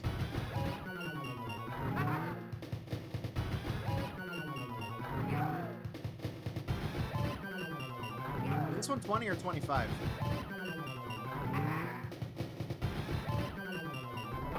Hope it was 20. Yeah, it was 20.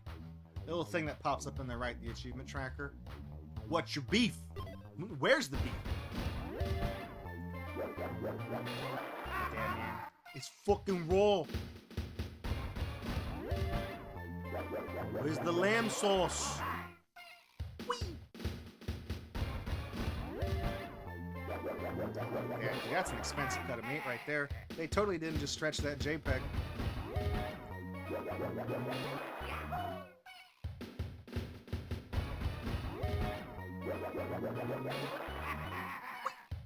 Whoever composed that, you think whoever made this little ditty, you think they thought of the part at the end where it's like, whee! You think they thought of that? Or did they play that to somebody else during a meeting and somebody else was like, something's missing from this song. At the very end, have a little guy at the end that goes, whee! You like that. You know what I mean? It's kind of like that, what was that song? Was it Shine by Collective Soul? It's a... And they say that at the end, like, that wasn't there in the original cut of the song. It was just that pause after the riff. And, like, somebody on the record label was like, you should add something there, like somebody saying, yeah, or something. Like, they made, like, a cut of it in the studio, like, just on the fly. They're like, yeah, that sounds way better to have somebody saying that there.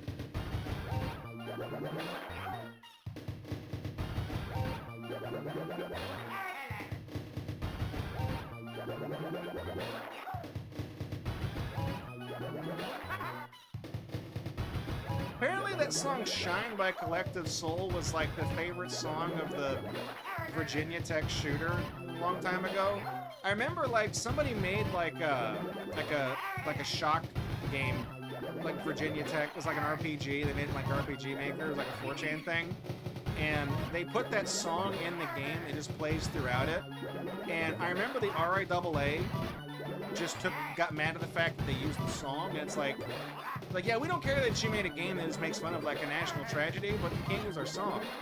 It's like, really? That's where they drew the line? Like, you're gonna, whatever.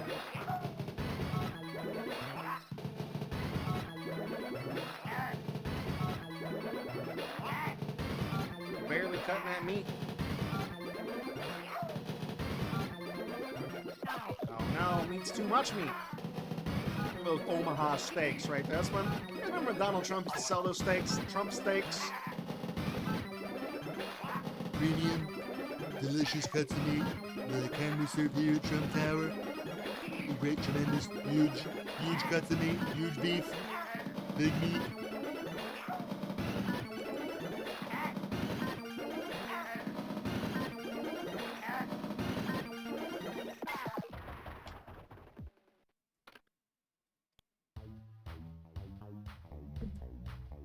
This one's funny too. Spoon spectacular. It is merely mind over matter. Use the power in your fingers to bend the spoon. Academic. These are the great descriptions.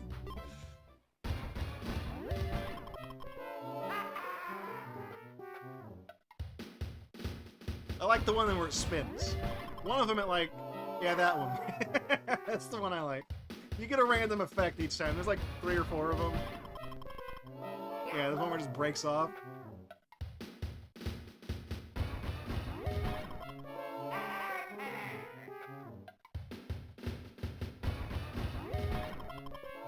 There is no spoon.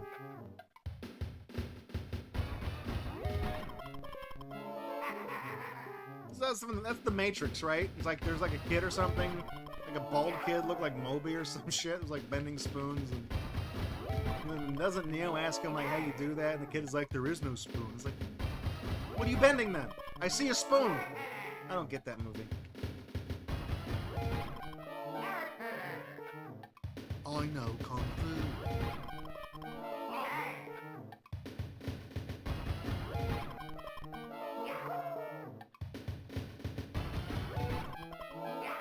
People online be like, I don't want to live in the Matrix. That's a dystopian thing. And then by the time they finish that thought, they're playing fucking VR chat.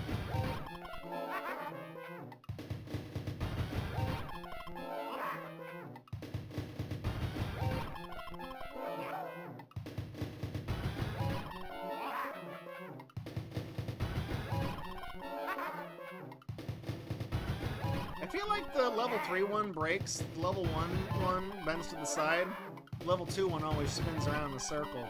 I guess I just thought it was random because every time we solved this game, I never knew which difficulty we were going to get. Random rotation. How many was this one? Was it 25?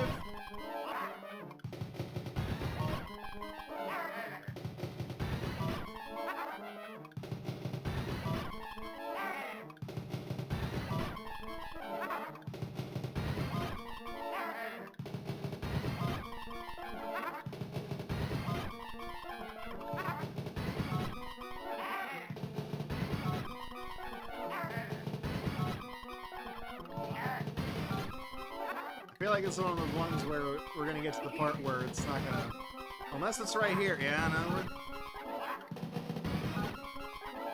I think this one is. Yeah, okay. We've gotten to the part where it's basically it doesn't get any faster. I'm done playing spoon game. My spoon. I'm all out of spoons. My spoon is too big. This one's a fun one. Whoop-de-doodle. You gotta draw the crayon and the star. This is done. You can also go like this. Oh, damn it! I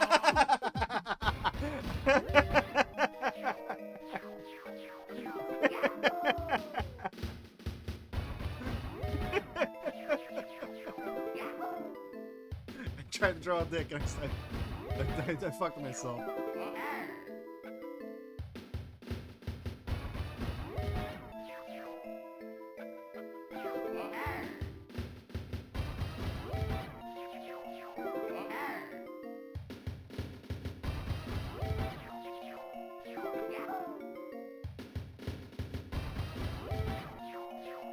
The way this one works is that it's better to just kind of start moving in one direction and just kind of hope that you're, you know, it just kind of starts you out moving the right way.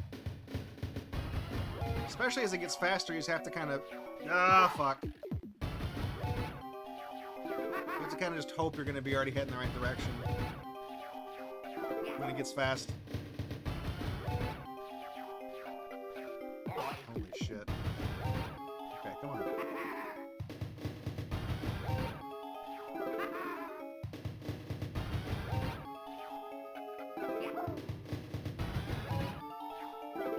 This level 1 is a straight line. Level 2 is like a diagonal usually. Level 3 is kind of like all the way across, so it's kind of a mixture of both, because you can't just go straight up and down or, you know, 45 degrees. You got to do kind of like a mixture of both.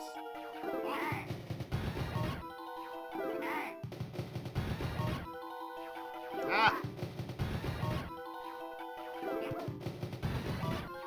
Ah, no. Oh! It's okay. We're good.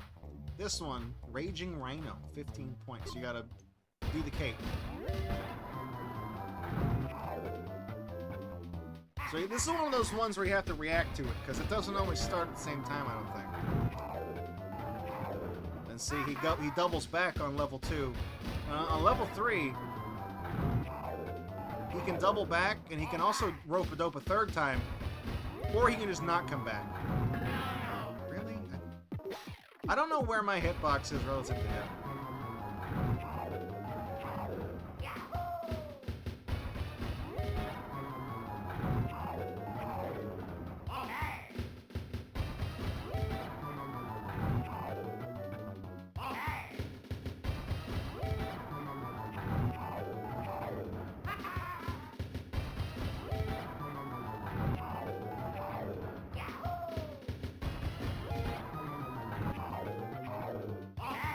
Oh, every time you press A, it moves the camera, too.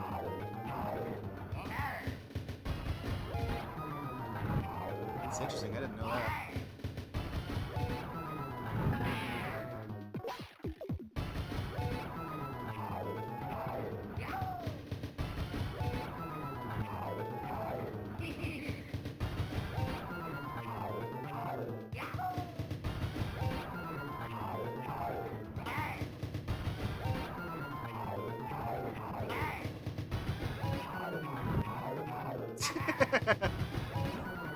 Let's see if I can press A bunch of times. Didn't they find out that like bulls can't actually see the color red?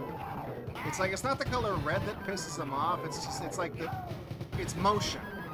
You know, it's the Jurassic Park thing. It's their vision is based on movement. So they see this big fucking curtain. They don't know what it is. It's just a big fucking moving thing. They just see it and it pisses them off.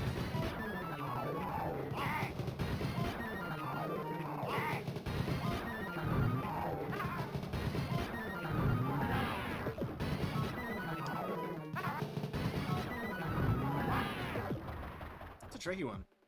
I feel like you can't, like, by the time you turn around, it's kind of hard to, like, mash it again, you know what I mean? Here we go. Veg out, 10 points. Match the correct vegetable heads. You heard me. Match them now. Potato. This is a good game. I like this one. Pepper. The face is what sells it, really. Potato. I feel, because like this, if it's just a matter of like matching up the vegetables, that's whatever. That's kind of stupid.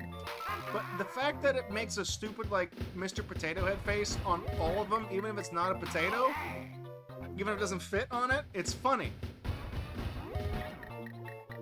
I really do get the impression that like, I'm sure like one person probably coded like this, but there were probably multiple people who played this and were like, yeah, the one where you match up the vegetables is funny, but what if you made it put like a funny face on it after you win?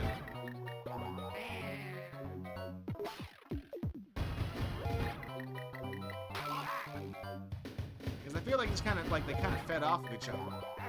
Kind of like the thing where, you know, the whee at the end of the thing. I feel like somebody probably like suggested that.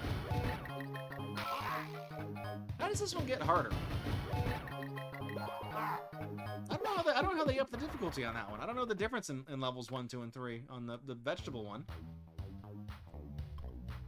Okay. Quickie quiz, 25 points. Hey, you answer the question correctly. There's only one correct answer. Most questions, pick a tail. Cat. Not snack. You don't want snack. Pick a cat. Also, again, not snack. Don't pick the snack. This is the tricky questions here. Not a leaf. That one. Me. I'm not Canadian. Pick a tail. Ah, look at that. Orca. Nice. Pick a cat. Beans. The beans. Not a leaf. It's that one again. That's still not a leaf. Pick a hand. Okay. Also, pause. Cat. That one. Not a tail. That one is the snack. Pick a tail. Still a cat. Pick a butterfly. Not a beast. That one. Pot leaf. Pick a tail. Still that one. Still the cat. Pick a butterfly. I feel like they're gonna put the cat on the other side one of these times, and it's gonna like they're gonna get me with it. Cat. Not a beast. Pot leaf. Pick a hand. Cat.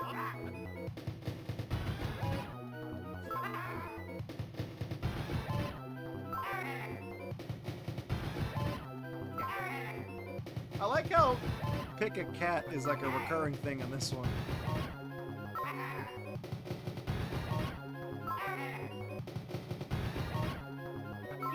Wasn't a cat paw also a thing in Mario Maker? Like when you draw with the tablet?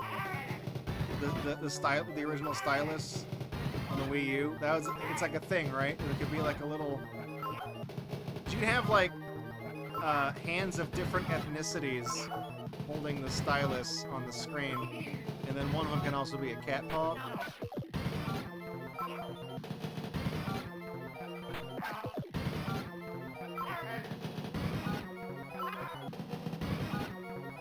No, that's not the butterfly.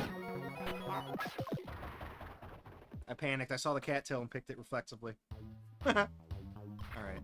This one, Cheeky Monkey, 15 points. We gotta catch the apples.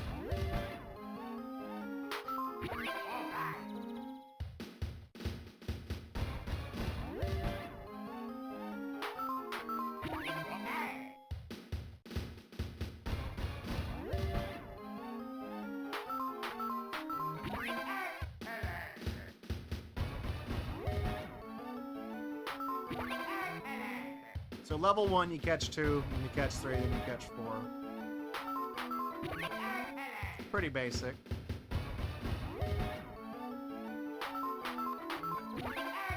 There is a little bit of leeway with like whether or not the game decides if it went in Little Bowl or not. They are kind of generous with it. But it's also one of those ones you're at the mercy of like the spread.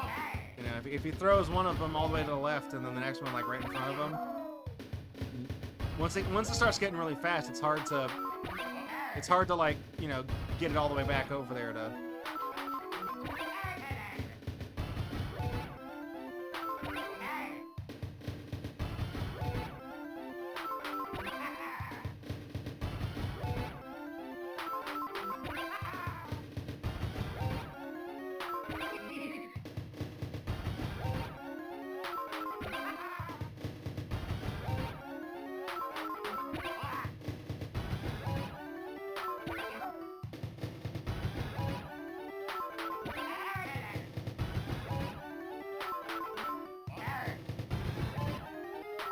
I feel like it's going so fast, I don't have to actually get that last one. Oops. Let's see. Damn it.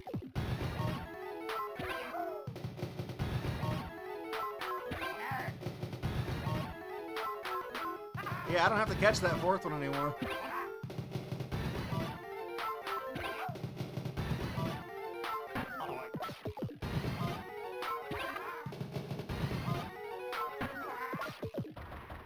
It's alright. We was like 15 or 20 was the one. That one, I don't know. Alright. This one, Pod Pinch. This one's easy. Don't do that. If you do it halfway, it doesn't count. You have to press it right in the center.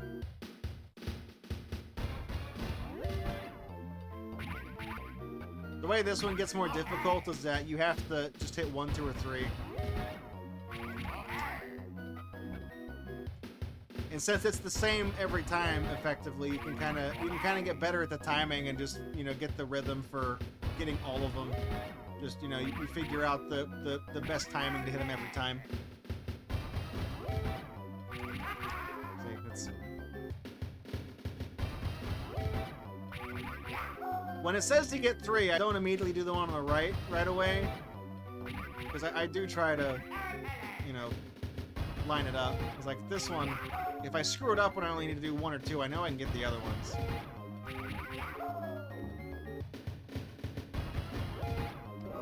See, that's why I don't do it.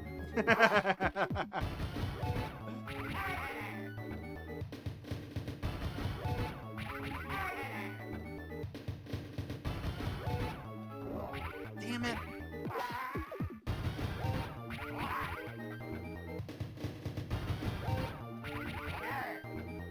I got this. Told you.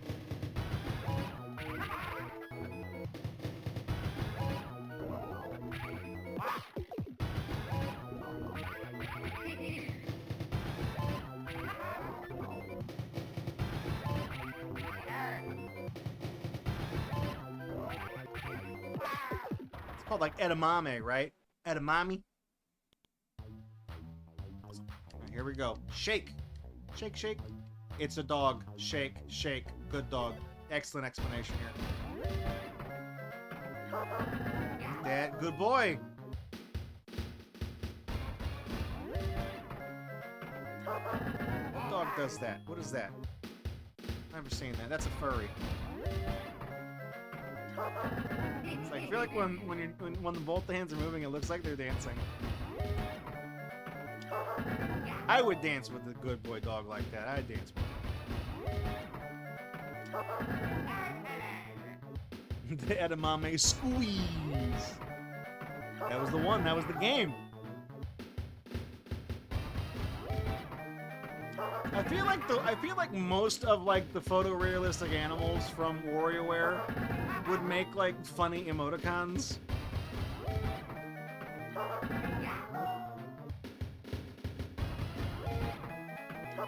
Honestly, the one of like both of the dog's paws moving back and forth, like that one right there, that's the one I like. If I were to make one, it would be like a slightly rectangular emote. It'd be the dog doing that. What's the dog doing?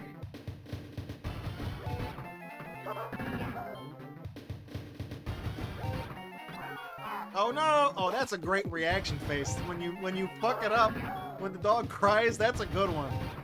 I don't think I've ever lost this game. I forgot it did that.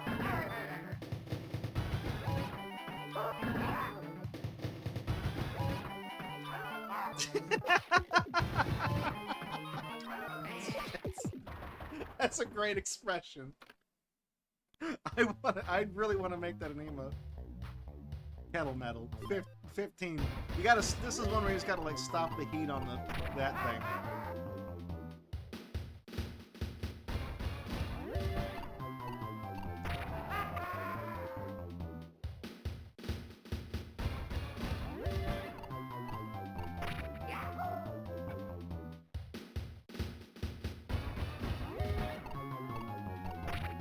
I will make the, if I can get a screenshot of it. I'll see if like on the VG resource, the Spriters resource, if they have like a rip of all the stuff from WarioWare. I'll just use that. If not, I'll go back through the VOD and just get a screenshot of it.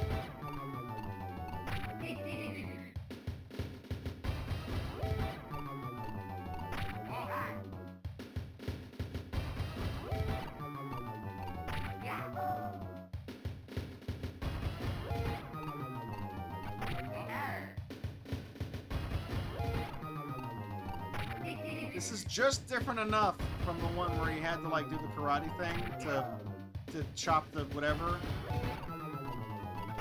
It's just different enough to be its own thing. We still have one more of those, by the way. We have the Wario one in the final chapter where it's like the hand breaking the concrete karate chop thing.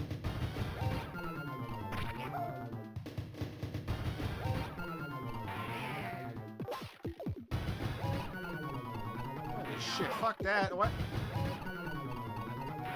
That got hard really fast. 15 was the thing, right? Not 20? Okay, good. Here we go. Alien Laser Hero, 5 points. An alien invasion is in progress. Oh no. Track them with the laser emitted from your eyes and protect Earth. And you already found the sprite sheet from the... Really? Already? Yeah, that's the dog. There he is.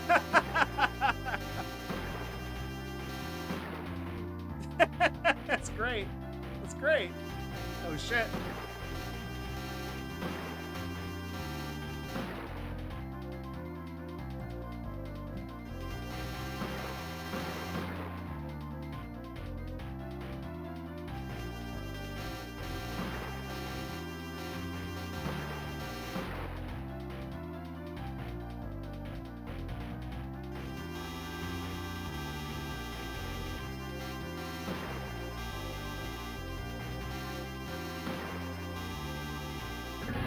Man, the name, I forgot the name of this minigame is Alien Laser Hero. Like, now that I'm thinking about that, like, that kind of, I had like a Jimmy Neutron brain blast when I heard that name.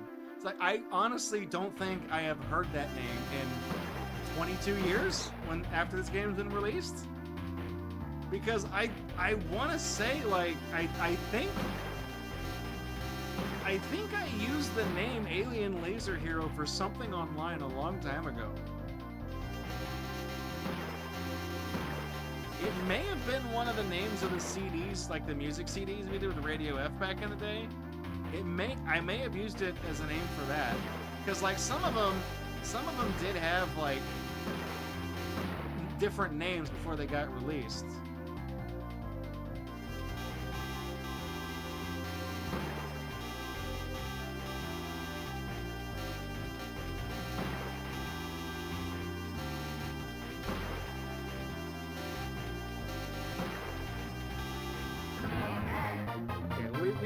We've got enough to advance on now. Because even if we throw the next one, we're still gonna get 5.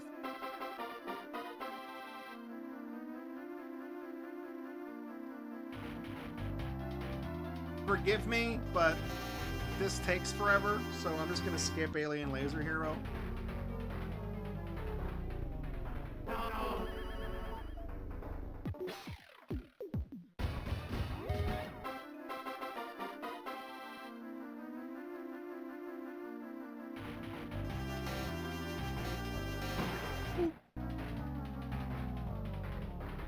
The Earth doesn't even... Oh, the Earth just disappears. Like, the Earth didn't... Nothing happens to the Earth. The whole planet disappears.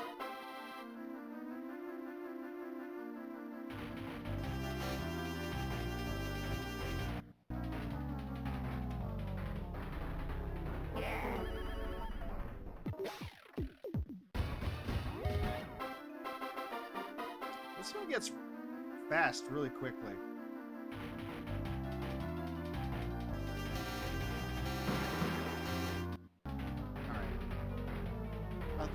We're gonna get the achievement for, what is this? Prygor?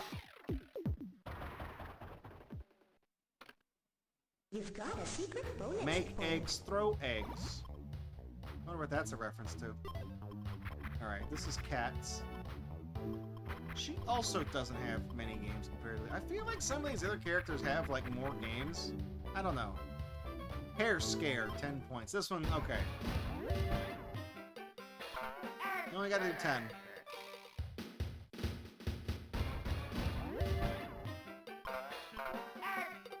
So you can press the D-pad buttons or A.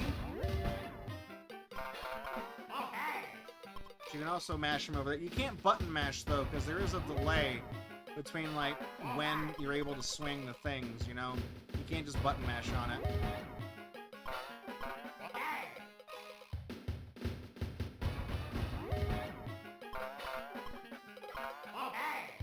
When they appear over there on the A button, that's what always throws me off.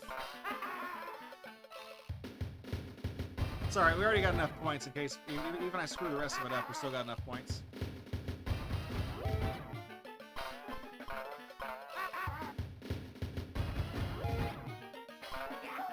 The one thing with this game is that even on the ones where like multiple guys will pop up out of the buttons, They can't pop up out of one where there's a guy you've already squished. So you can, like, you know, remove certain buttons from play.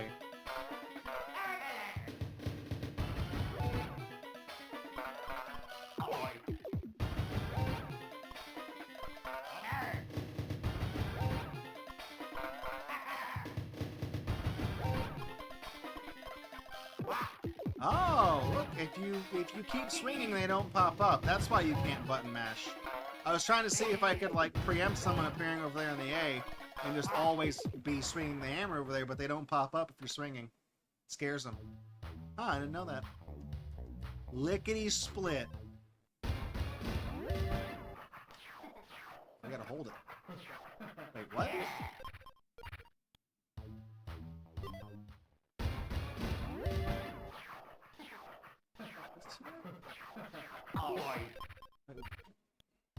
Am I doing this wrong? Help the loving lizard catch the hearts as they pass. Yeah, A is the lick. Oh, I'm just timing it wrong. Okay.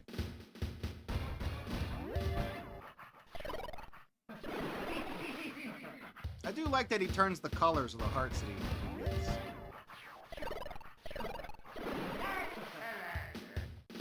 Nice touch. It's cute.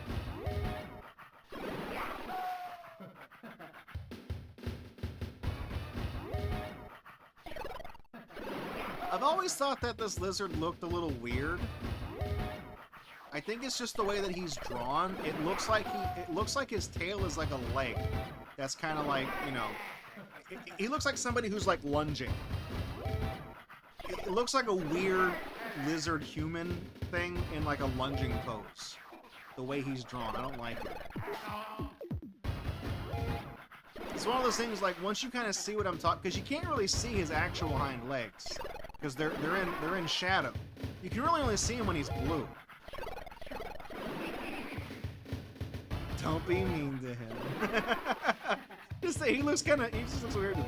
You know, I've looked at him. I've never really seen the lizard at first glance. Like if I look at him long enough, I do eventually see him.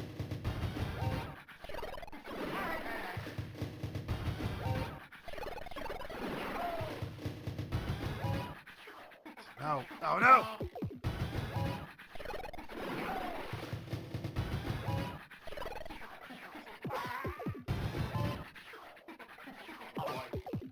I only needed 15. Doing the morning yoga. Yeah, it was like downward dog, whatever those poses are. I don't know.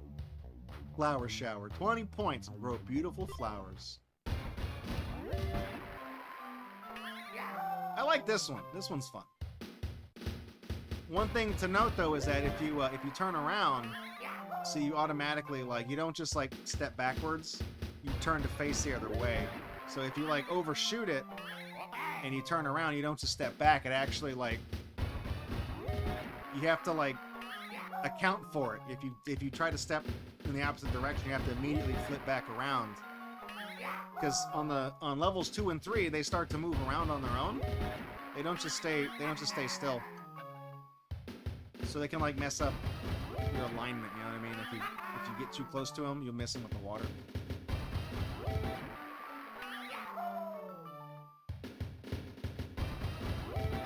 Oh, get him! Oh, sprinkle! There we go.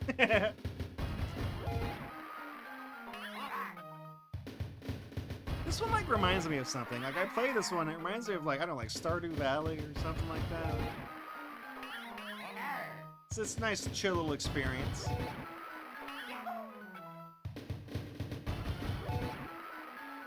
Oh no!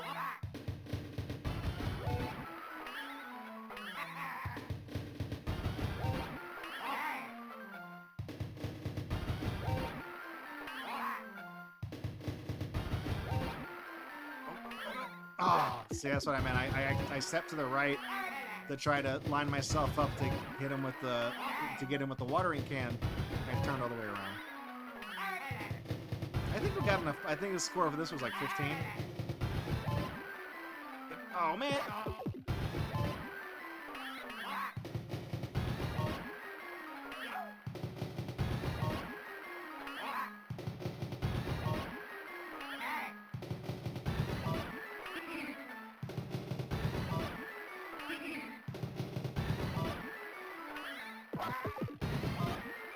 fly. Oh. They got me. They got me.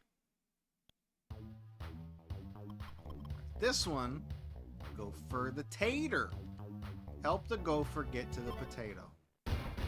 This is where you have to like... Yeah, the one that gets me with this one, when I played this one the first time, the reason why I kept screwing it up is because, like, in my head, when I saw this, I thought of the Mario Party game, like the mini game where you like dig for the treasure, and he turns in 90-degree angles when you play this. See, I gotta adjust to that because in my head, I'm picturing them as like curving when you change like the direction you're going. I'm not picturing like hard angles in my head. I'm thinking of like, you know, got item.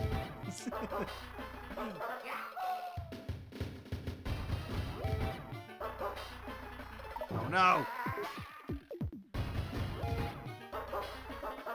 Is that a potato? It looks more like a walnut or something, like an acorn or an almond or something. It doesn't look like a potato. Like a sweet potato? I don't know.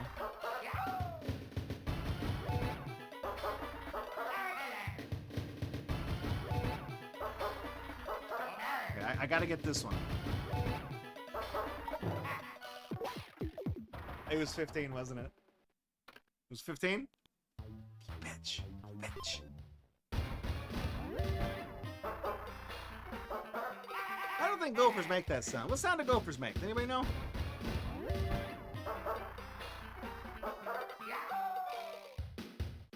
I associate that sound with being like a dog bark because every time they play it in this game, it's usually in the context of a dog.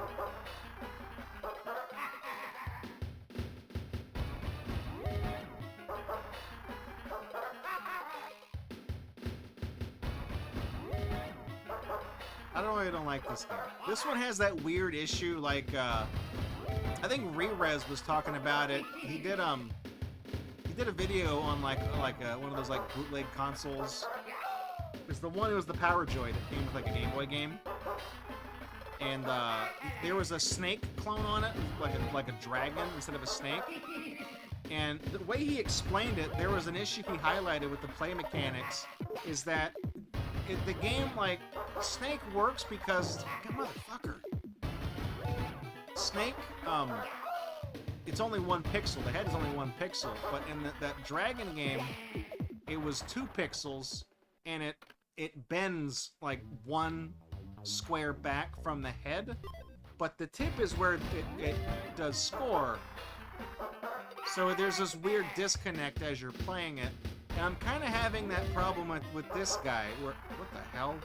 How'd I do that but screw up all the other ones? Because like this little mole guy, Gopher, he's 2 squares long, but he turns on the first square. But because the sprite is so large, it confuses me. Like it's hard to get a feel for it. If that makes any sense.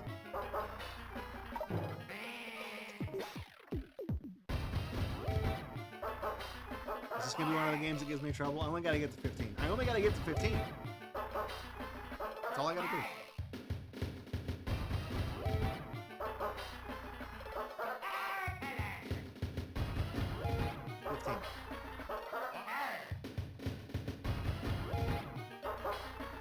I feel like this one accelerates weird. Like when it starts picking up in speed, it doesn't like, I don't know.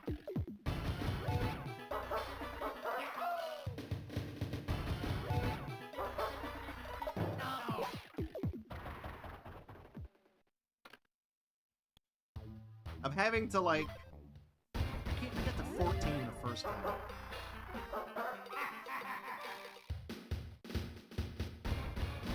I'm having to like train my eyes to like only focus on his head. It's just weird because like when you move it, like when you move up, when you turn, suddenly the sprite just jerks down like in the other, like perpendicularly. And that keeps, mentally that throws me off.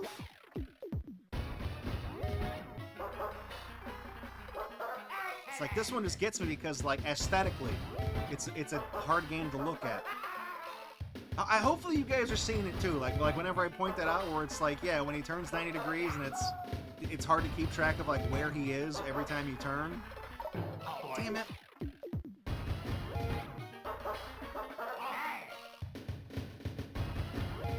This one. That one. There he is. Get the potato.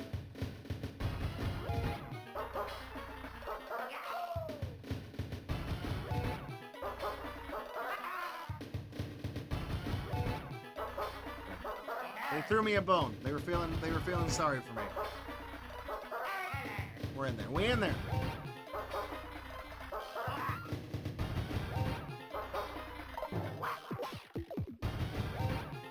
Potato.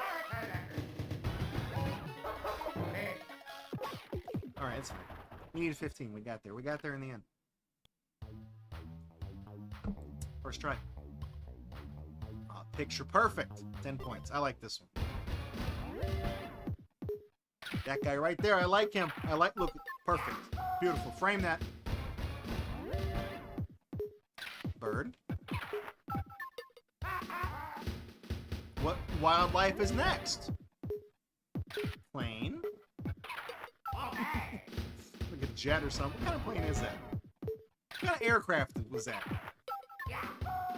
Was it a rocket? I don't even know what that was.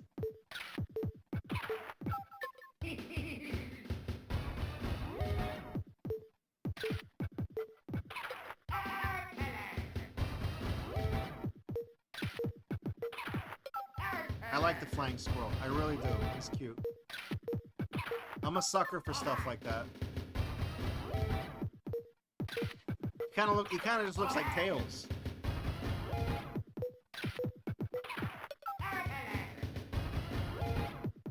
What I also like about this game, this mini game, is specifically for the flying squirrel. Here, watch. In my head, I hear this every time. You. Only for him. I only hear it like for the. I don't hear it for the bird. I don't hear that for the bird. But only when he goes across the screen, I hear it. You. I only hear it for him.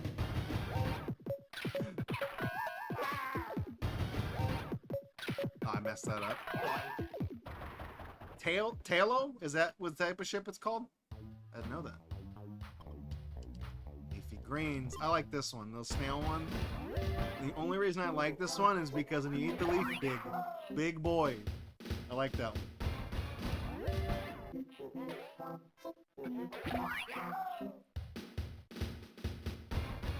Oh, Tailo is a Pokemon, and oh shit, that bird looks like it.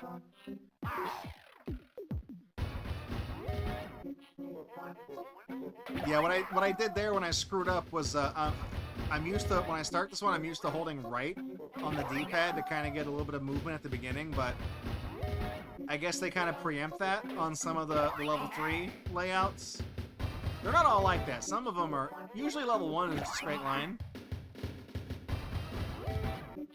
And then this one could be like the cliff up and the cliff below.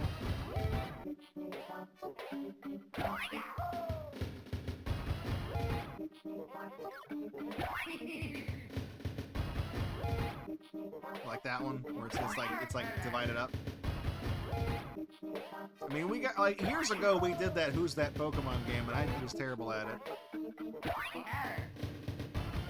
It's kind of the running gag is that like I've never really been interested in Pokemon beyond the first generation. It's not like a Gen 1er thing. It's just like I don't know. The first game meant something to me at a very important time in my life, and that's just really like it's like Pokemon is objectively it's a good game. It's just not my kind of game. I really got more into like doing all the glitches and stuff like that. That was what that's what kind of amused me.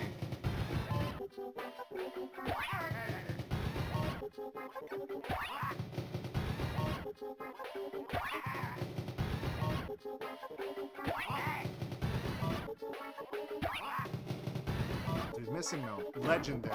I feel like Missing No is, I think like, I'd have to look into it, but I think that might just be like the most famous video game glitch of all time.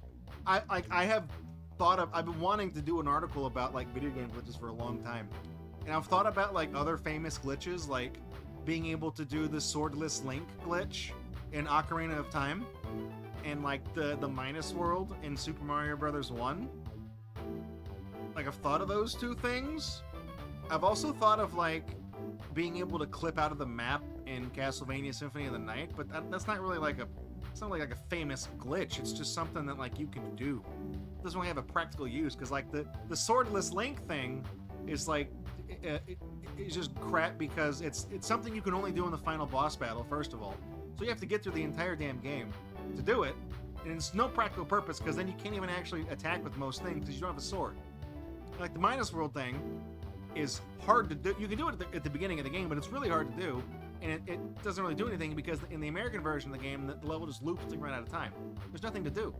It's like the Missing No thing specifically was like, that was useful in a very weird roundabout way, like because of how shoestring the programming is in Gen 1.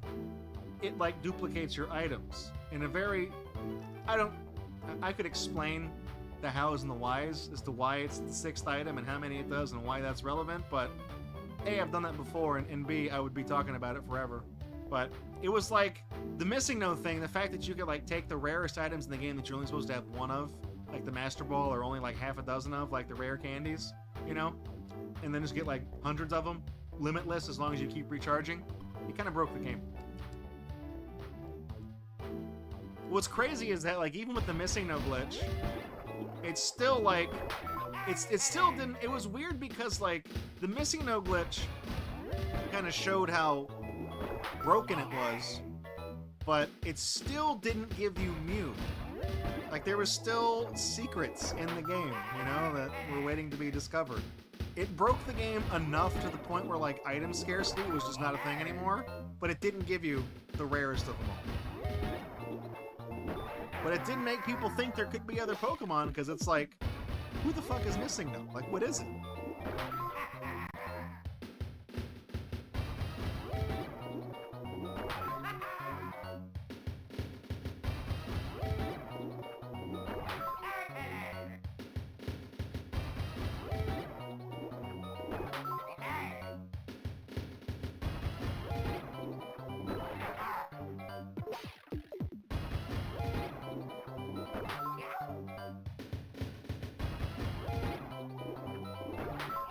Yeah, it's trying to, when you encounter Missing No, when it tries to set the scene flag in your Pokedex, obviously it tries to go to someplace outside of the Pokedex's memory, which just so happens to be the quantity modifier for your 6th item.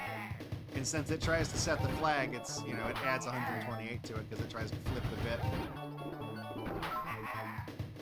You're right.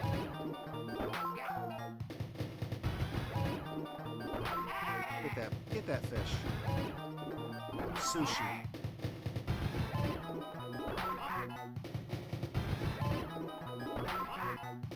It's just weird when you think of like all the other, like how much of like the data in Gen 1, like the rosters for things, were just used as like placeholders for other things that they just figured you would never encounter.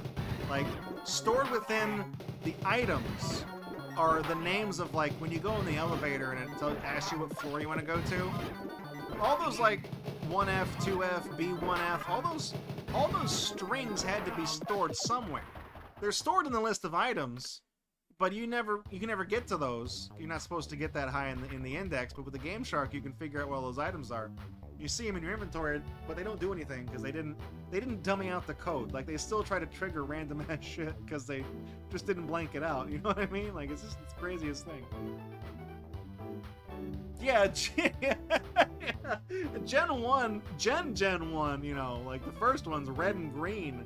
Those were so broken that, like, you could hit the select button. You use the select button to change the order of things in your roster and change the order of things in your item pack. But if you open your item pack and hit select and then just like back out of it, you can then go to your Pokemon roster and press select again, and it remembers, oh yeah, you pressed select on something a second ago, didn't you? yeah, I'm gonna switch it with that. You start pulling items out of your fucking bag, and the game is like, this is the code for Charizard level 174. Or you do that thing where like you start putting things in your item pack, and then you overflow the memory, and then every time the game cycles the poison counter every 4 steps, it just changes the destination that all of the exits on the map will take you to. So you walk around a bit and you go in a door and you go straight to the Hall of Fame and win the game. It's so dumb.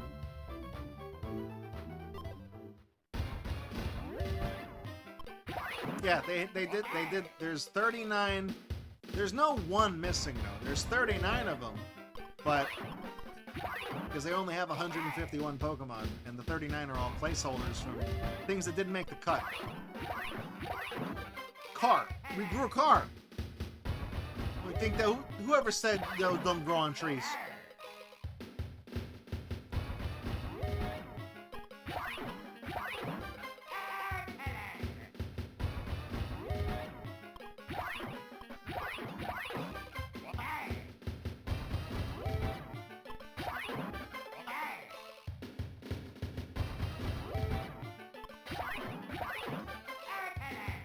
Yeah, they had to cut a lot to fit in. That's why. Like, when I said they were using like the item list as like storage for other things, you know, it's just and like the names of like the TMs and stuff like that, the strings for the names of like the TMs. Well, those are saved in the lists, like the database of all the move names and stuff like that. So it's all. They just shared. They really made the most out of it because they only had so many different little places you could store the data. They just had to be as efficient as possible, and then just be like, okay, well, no one's ever going to access the data this deep in the thing anyways. Under normal gameplay circumstances, you're never going to get to access this move. So we can just use this place to store all these. You know, we need to store 55 strings for TMs and HMs. I guess we can do it here. Yeah, the graphics take up the most amount of space on the cartridge. I think it's Retro Game Mechanics Explained. He has a pretty good video on like how they how it's compressed and it's decompressed as they do battles, and why so many glitches fuck up the graphics because it mostly just messes up the compression algorithm when it tries to overwrite and decompress things. It's the reason why looking at Missing No screws up your Hall of Fame, because a Pokemon sprite in battle is only 7 by 7 tiles. Those little tiles they have. Well, Missing No is like 8 by 12 or something like that. So that's why when you encounter it and the battle starts, it hangs for just a second longer than a usual battle because the game is trying to decompress a sprite that's just a little bit too big than it's expecting. So it's having to process all that, and it displays it on the screen, but it decompresses too much information.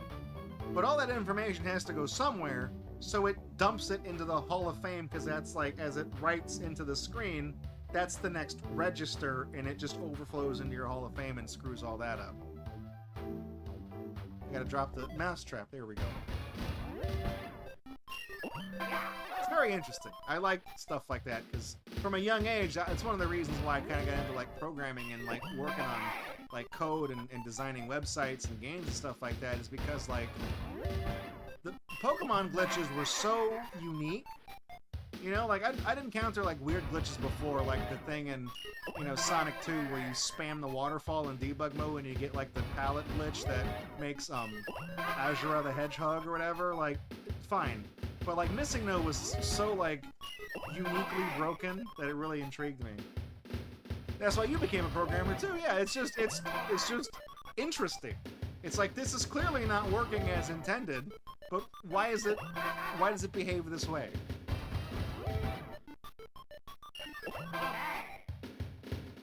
It's like back in the day, I had that Pokemon website with my friend. We had our own thing, and after he got tired of it, I had my own on GeoCities. And I discovered back in the day, back when there was new ground to claim, I did discover a couple of Pokemon glitches. Nothing major. One of those ones where you got the bicycle music to play when you're not on the bicycle, and How to force the game to change your name to Old Man. That's it. That's all I did. You know, nothing fantastic.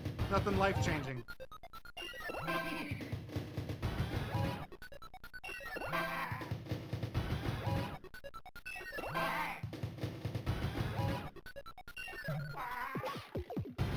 Actually, the friend of mine that I had the Pokemon website with, it was the same one from earlier in the stream. I said got really mad when I beat Link's Awakening before he did.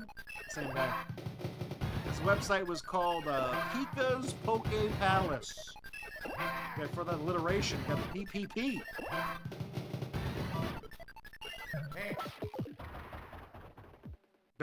It's better he called it Pika's Poke Palace than Kadabra's Cool Club. You know. One of those acronyms is a little unfortunate.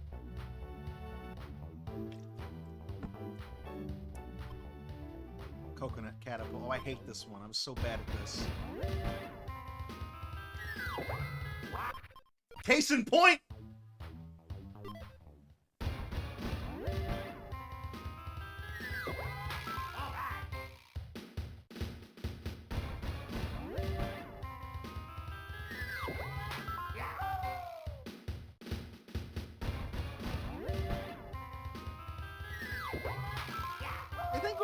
What really kind of upsets me these days about like game glitches and stuff like that is that like so many of them just get patched out now. You know what I mean? Like they just issue like a patch that fixes, you know, like Tony Hawk's Pro Skater, was it Tony Hawk's 5 that launched and it was basically like dog shit, and it had like a massive like day one patch that was like as big as the game data. If you played it without installing the patch, like if you didn't connect to the internet, then like nothing in the game worked right.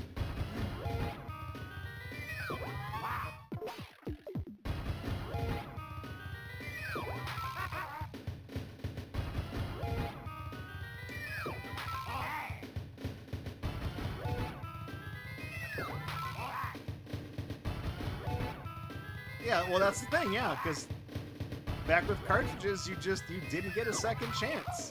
I mean, sometimes if the game sold really well, you got a revision A and a revision B and stuff like that, but that was expensive. That necessitated continued development on the game and manufacturing an entire second or third run of cartridges, which was not cheap. We're talking millions of dollars here.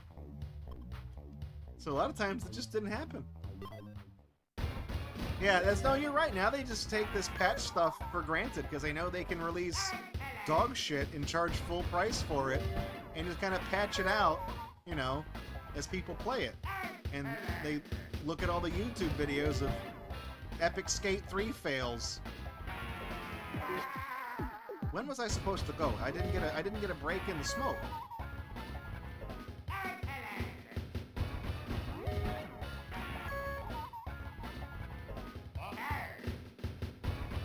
You know what was also a funny glitch was the one, the one from Donkey Kong Country 2. I think it's 2. It's the level where you ride the elevator up the castle. You can like overload too many items on the screen at once and make it so that like when you throw a DK barrel, it like loads some like garbage into memory based on like wherever you are in the state. I don't know how it works, but like the glitch is so bad you can actually brick the cartridge if you do it wrong. Like that's how bad it is. Like straight up, you can make the entire cartridge unplayable if you do it on real hardware, and you do it the wrong way. I gotta do this one. I gotta focus. The kid's gonna die if I don't do it. Oh! How are you supposed to do that? I feel like the opening you're waiting for, you don't have enough time for it.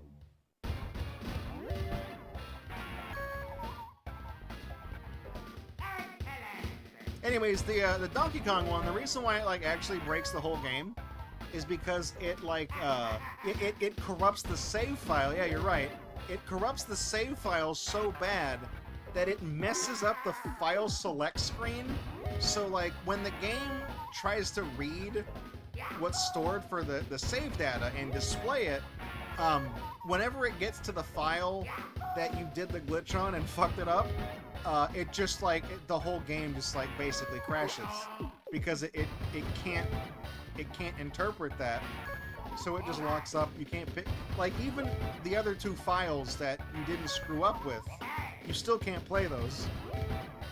Because the act of it trying to load the affected save file is what causes the game to not work. It's really funny. And since it freezes the game on the game select screen, but the option to erase a save file appears on the same screen that it loads the save files on, so you can't even get to the option to do that. Okay, wait, there we go, okay. I figured there had to be a way to get down there earlier.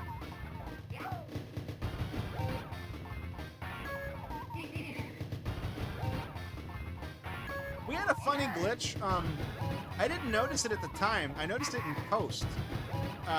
When Rocky and I were playing all the Tiger Gamecom games, when we were doing the Tiger Gamecom experience, like a decade ago on this channel, specifically when we were playing Sinistar on the Williams Arcade Classics collection, I did something where, like, I died and I also beat Sinistar, like I defeated the boss of the level, like at the same time or something, and when the game, like, it killed me, and it tried to, like, decrement my lives at the same time that it tried to increment the level counter, and, like, they canceled each other out. So I went to level, like 80,000 with, like, a glitch symbol as one of the numbers.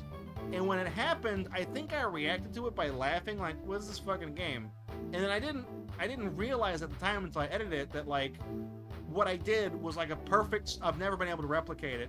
It was like a perfect storm of screwing up the game, and the counter, like, rolled over in some really impressive way that sent me, like, 50,000 plus levels ahead in the game. I didn't really notice until after the fact, but I think about that sometimes. What we got? Is this the dog one where we gotta catch the frisbee? The disco dog. Man. Get it. This one has the dog has a weird hitbox. Like, I don't know, see, I don't know where his mouth is.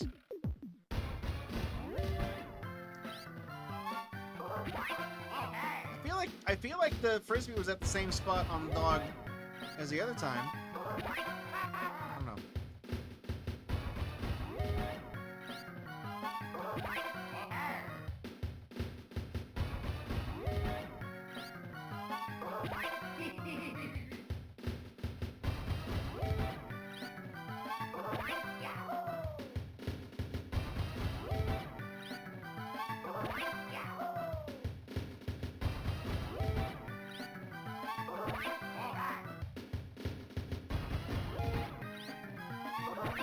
One of my favorite glitches that you can only do on real hardware, that you should never actually do because it will physically damage your equipment, is the cartridge tilting on GoldenEye. It's great. The game runs. I don't really understand how it works. So I guess all the data on the cartridge that makes the game work is stored on, like, the right side of the cartridge. So if you pull up on the left, it just makes, like, all of the character models just spaz out. It's like ragdoll where they're standing. But the game continues normally. Like, enemies will still walk towards you, and if you do it during a cutscene, the characters will still go on their prescribed paths, but they'll turn into a singularity as they do it. It's just really funny. That was the subject of, like, a popular, like, Japanese, like, Nico Nico Doga meme back in the day. That Gedan, whatever the song was they used. I did it a couple of times before I realized probably shouldn't do that. Bad for your cartridge.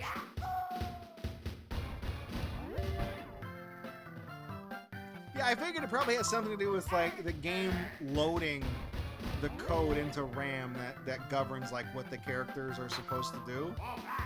And then when you tug on the cartridge and mess with the models, like, it still, like, executes the code in RAM, but because the cartridge is all fucked up, the characters just have a moment.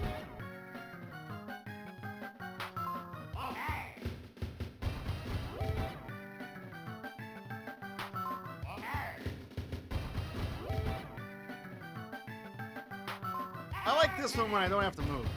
This is a good one. Oh.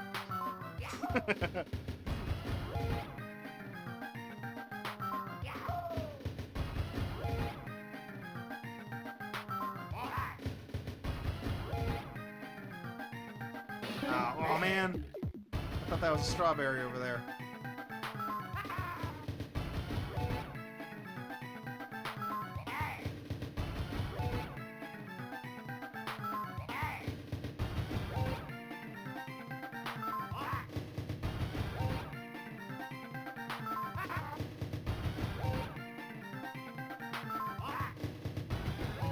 Anybody out there that has like a Pokemon OC that's like a missing no OC? I'm sure that's got to be a thing.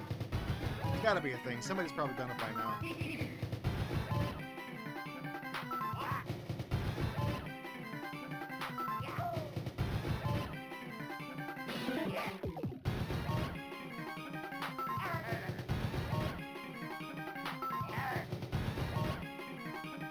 Oh man, I was trying to react to it, trying to preempt it.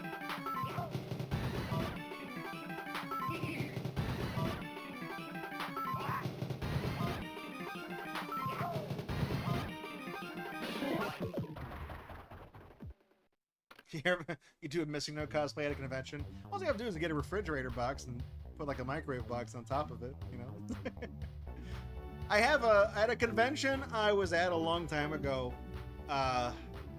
It wasn't one that I was a guest at. I think it was one I went to because I wanted to see what it was. I think it was one of the first years they did the Austin Classic Games Fest in Austin, Texas. Because I think I was living in San Antonio when they did it their first year. So I was like, yeah, it's just it's like an hour and a half drive. I was like, I'll go check it out. And I went there, and there was somebody. Usually, I'm not a big fan of like when somebody does like those little perlers. You know, you just put the beads down and iron them, and it makes a thing. It's like, it looks nice, but it's one of those things where it's like, it's kind of like a, you know, it's almost like one of those DeviantArt OC character creator things. It's like, yeah, you looked at a grid of the sprite, and then you copied that down, and you went, you know, and then you made a thing. Like, yeah, it's the art from the game, but it's the art from the game. So I'm not enthusiastic about it, but one of the few times I've ever bought one of those perlers was, you know, somebody had made like the Missing No sprite from Pokemon, and it wasn't just like they dumped a bunch of fucking things down in the shape of Missing No and ironed it.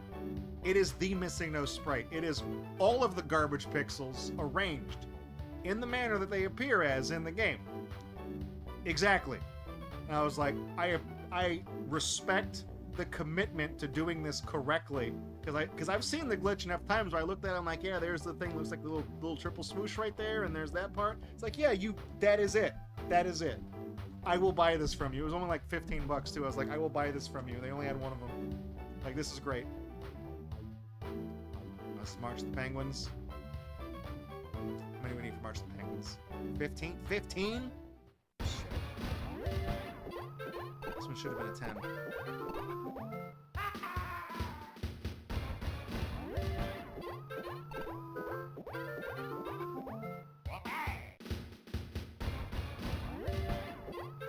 Turn around. There we go. Yep.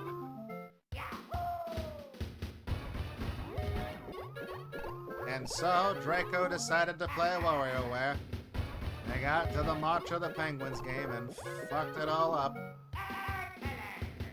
You know what they say, you either best get busy marching or get busy dying.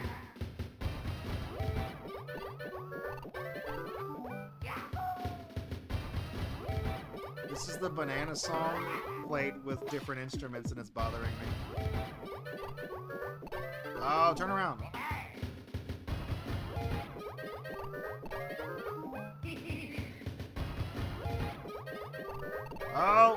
Oh, come on! I didn't press anything!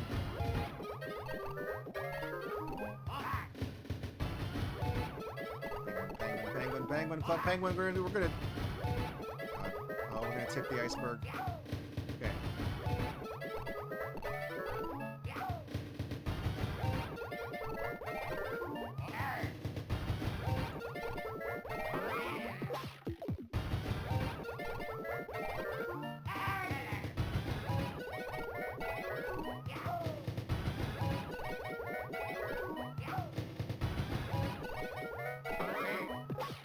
I was expecting them to turn around the other time. That's why I got so close.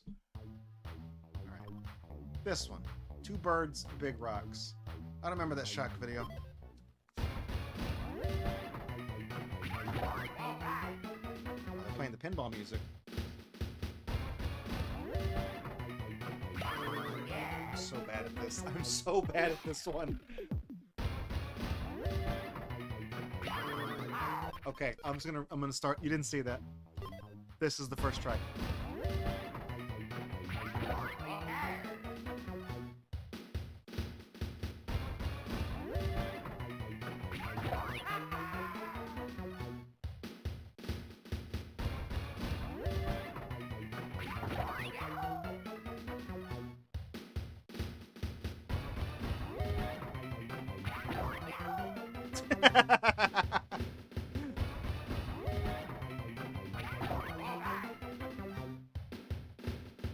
Uh-oh, what did Kazooie said message deleted? What did you say?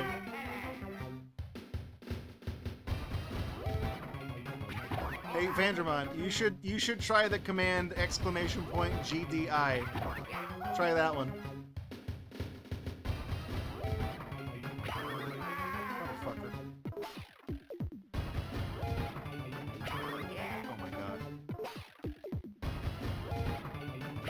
Oh my god, please stop.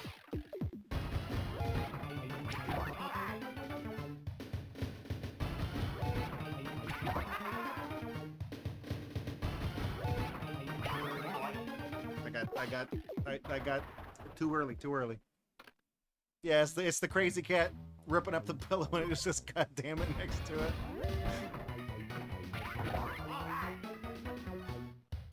Figured that one has the potential to be your new favorite command.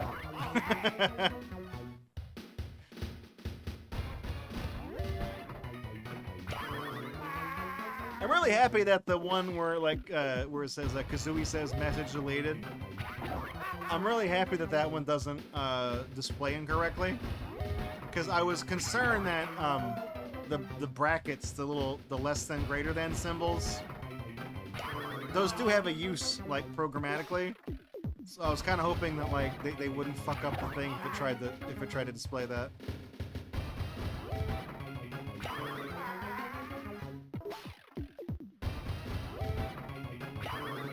Birds.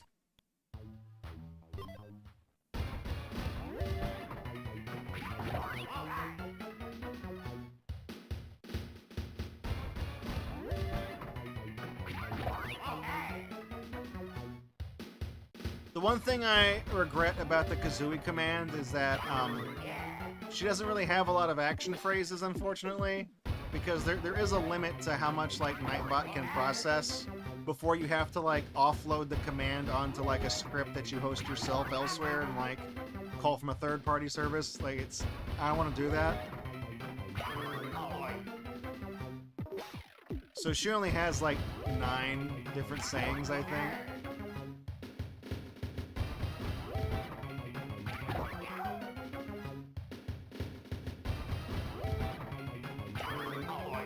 I cannot do that one. I cannot do the hard one.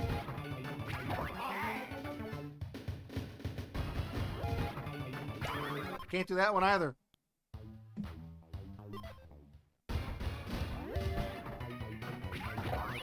It's like the weirdest one, like the ones I don't even expect to have given me trouble are the ones that are actually giving me trouble tonight. Maybe I did highlight this one though. Because I remember every time we got this game in random rotation, I did have a problem with it. I did struggle with it.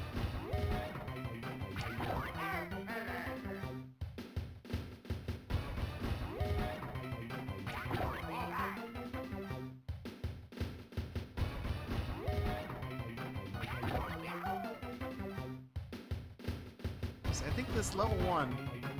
Yeah, level 1, the block always appears in the center, and then because 2 and 3 have more than 2 blocks, yeah, it either appears at the top or the bottom. Fuck me, dude, come on. Oh, no birds.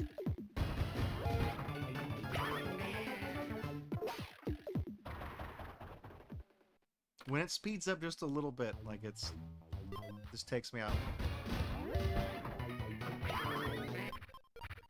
Stop.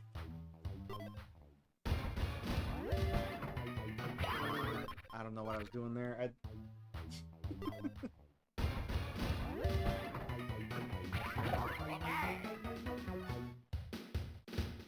think what's getting me about this one is when the bird is at the apex in the bottom of its motion, it does have a little bit of acceleration and deceleration as it reaches the top and bottom of the stack of rocks. So it's like it doesn't just move in a straight, like, it doesn't just maintain the same speed as it moves up and down.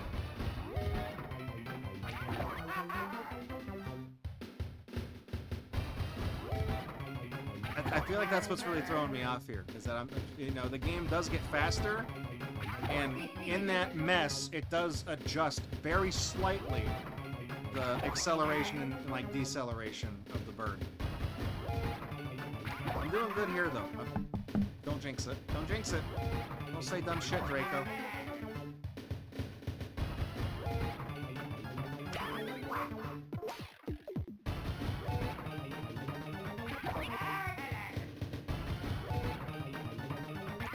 Okay, I made it. I did it. I did it. Now watch. I'm gonna go on a streak of like 12 wins in a row. Never mind. It's like I'm gonna hammer this out. 12 wins in a row.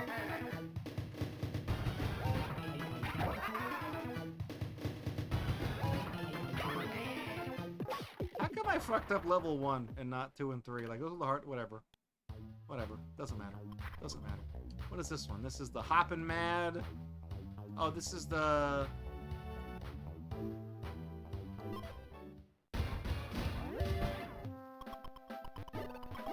Yeah, okay. So this one, you just rotate and turn around. You get the ball, you turn it, the frog turns into a prince. See? Prince. Like a person of nobility, not the musician.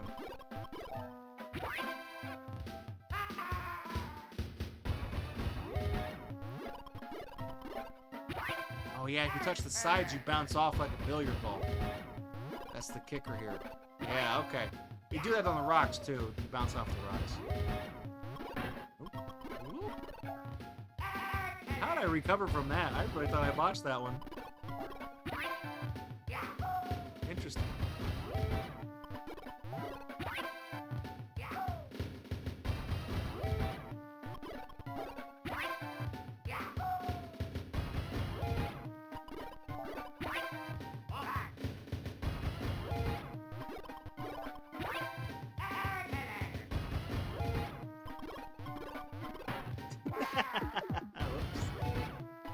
So see, like all those games when we were playing like the Gopher trying to get the potato and stuff like that, where he turns at a hard 90-degree angle. This is the one where he doesn't do that. The frog he curves. He actually has an art to his movement. So it's weird that like I was playing the damn Gopher one for so long that I was getting used to like making hard right turns on things, and then this one I don't do that. So I have to like, you have to have like good like management of like RAM in your brain. You know what I mean? You have to like unload when it's not necessary. You unload what you learned and learn how the next game works.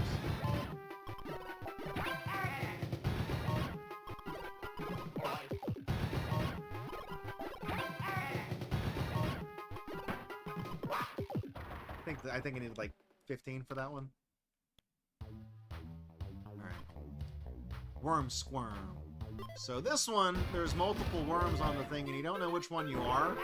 You have to put them in the water, though, so he can be refreshed. But the only way to know which worm you are is to just kind of... I just rotate the D-pad at the beginning, and I look for the worm that's, like, freaking out. This is also the banana song with different instruments.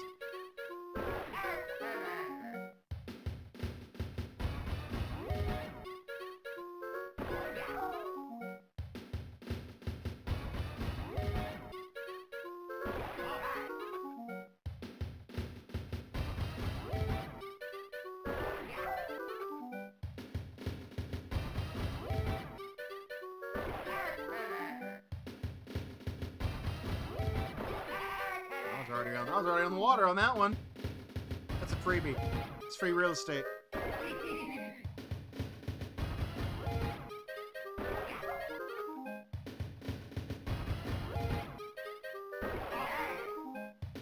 This was kind of easy. Hope I don't jinx myself. It's like when you rotate the D-pad, you notice the worms that are not you, they only move forward and backward. Free real estate. There you go. They only move forward and backward in whichever direction they're facing. So, if all you have to do is make a loop with the D-pad, you look for the worm that's like not doing that.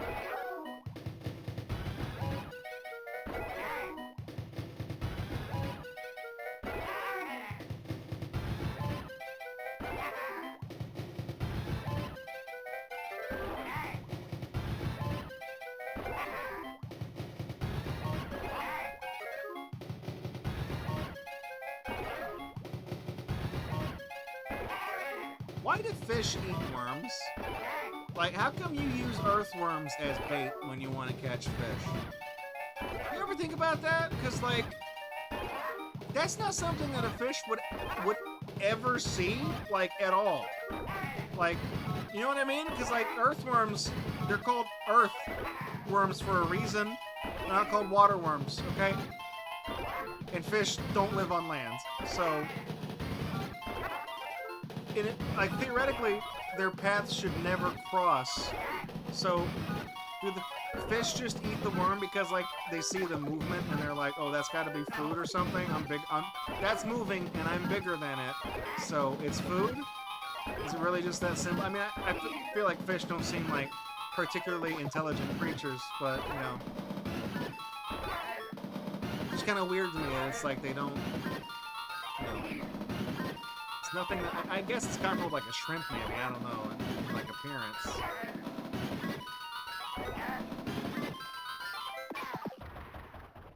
I think about dumb shit like that sometimes. It's like that scene from Rugrats where like Tommy and it's like Tommy's having a sleepover at Chucky's house or whatever. And then like Chucky realizes that Tommy's like was really goddamn annoying and he's asking like the stupidest questions. It's like way past their bedtime. And Chucky's like, why aren't you going to sleep? And Tommy's like, how do they make Jell-O green? And like Chucky like fucking blows up at him and tells him to like knock it off and go to bed.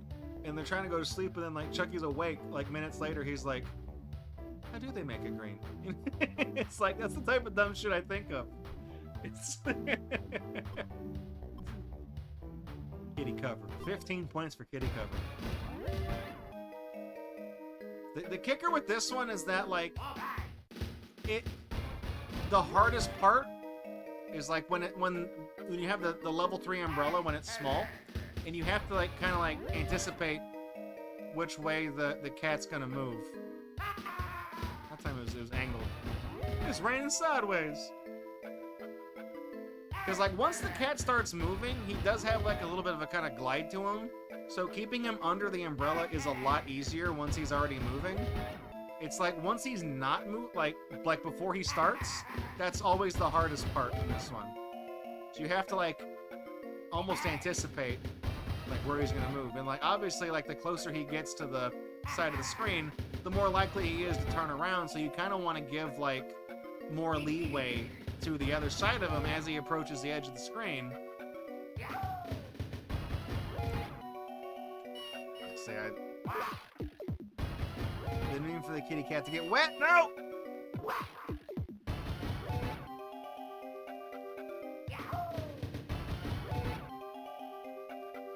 Okay, I'm in. We got it. We got it.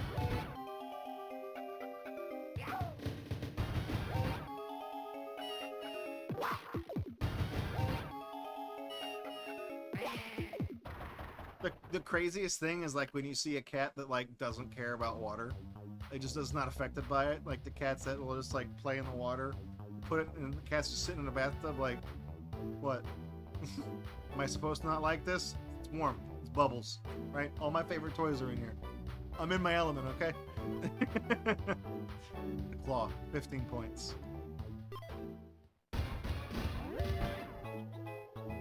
What we got here? Oh, it's ugly. Put it back.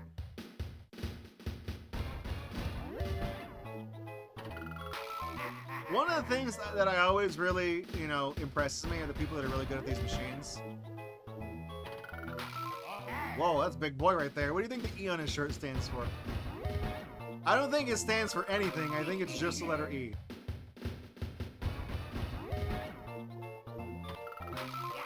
Because with these like claw games, that they make, they're kind of engineered so that they don't close with the same amount of strength every time.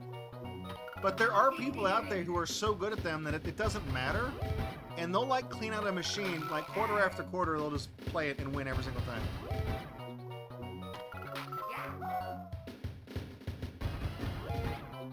Because like some of the machines, the actuator on the claw that has the whole mechanism, it doesn't always pull with enough strength to like actually grip onto something. And it already barely has enough strength to pick up some of that crap up.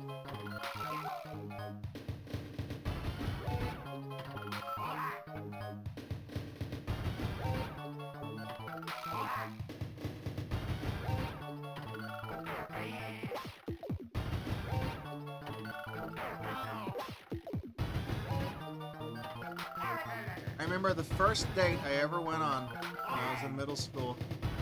We went to go see a movie, and they had one of those candy cranes. They had little triangular, little trapezoid-shaped things on the claw, and it was one of those play until you win sort of things, where if you put in a quarter, you get like a Tootsie Roll or something out of it, but it keeps letting you play it until you win it. And I sucked at it. I think I lost like several times in a row. And the girl I took on a date, like, she was like, let me try it. She gets it on the first try.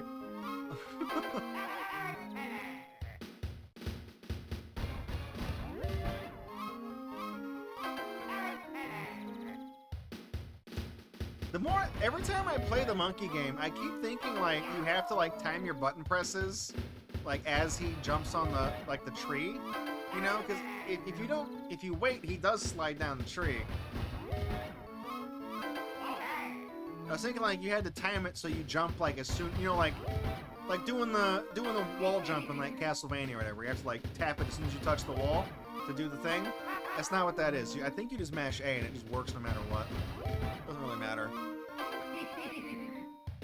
I feel like this one, I don't think there are any games in WarioWare that are like the Castlevania wall jump or the Strider wall jump where you have to like, ricochet off the wall. I don't know if there are any.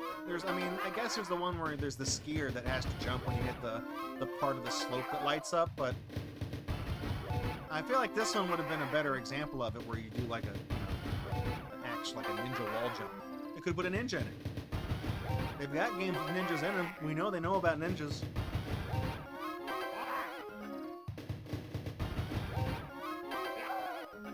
You know what always got me, speaking about ninja? Two things. Naruto, ninja. What does he wear? Bright-ass orange road construction jumpsuit. You're not sneaking up on anybody. You're not stealthy, right? Ninja, the streamer, bright-ass blue hair, same argument, man.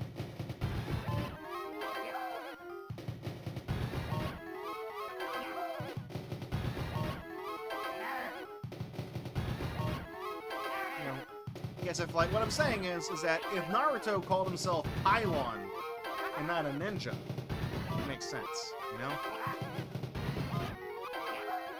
Running around dressed like fucking Devo,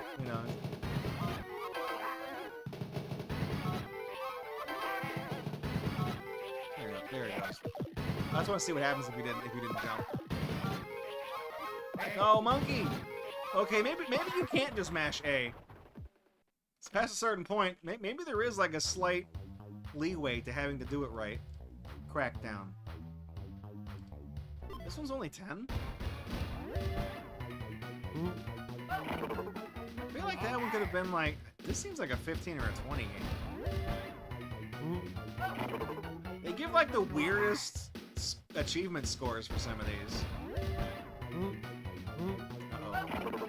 Yeah, he does the fake out on level 3.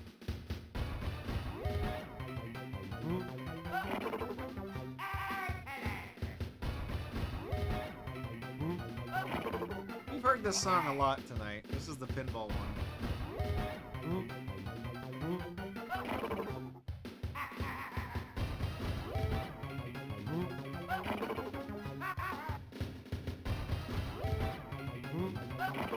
So yeah, level 1, normal swing. Level 2, he swings it immediately. Level 3, he tries to do some, like, get in your mind fake out stuff. Like this one, watch, he's swinging it, like, right away. Then this one, he's gonna, like, wave it around and do some... God damn it. That's fine. We only needed 10 points.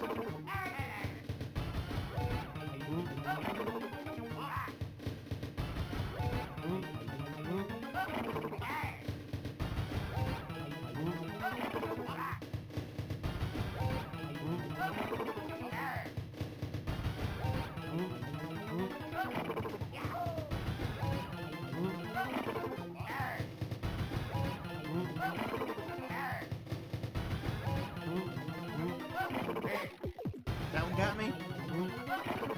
No, it didn't. No, it didn't. Whatever. Fine. Fine, whatever. It's called RAR. Alright. Scare him! Gotta scare the little guys off.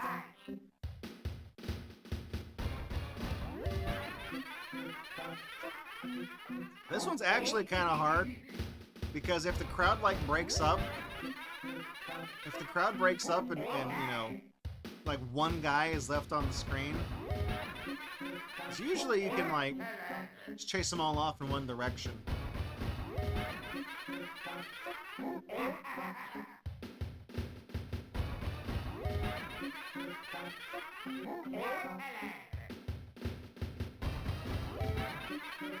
That one.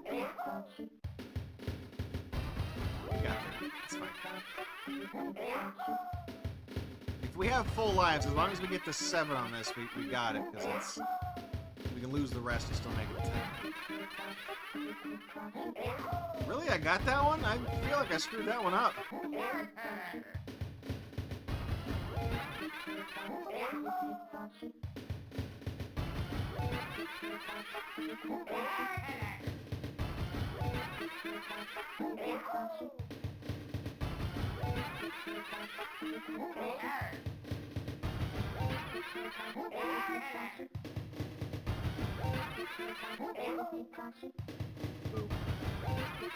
Boo! Oh no! Yeah, that definitely got me.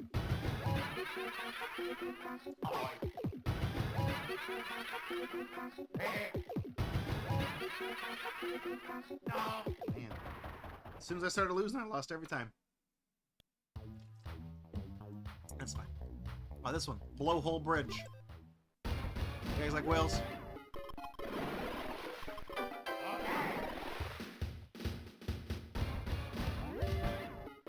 I like whales.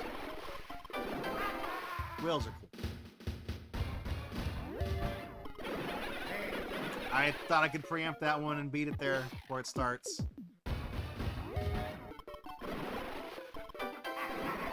I mean, really, like, even when you wait for just one of them to go off, you really, like...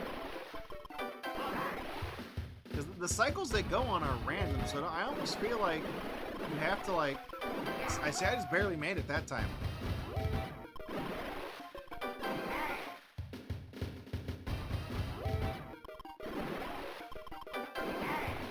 Okay, we got it. I'm guessing you can't just try to beat that third one. I was trying to see, like, once it starts getting fast, like, I feel like waiting for all, you can't wait for all 3 of them, right? Like, see, I just barely got over there. I mean, it doesn't matter, we only needed 10 points, and I got 10 points.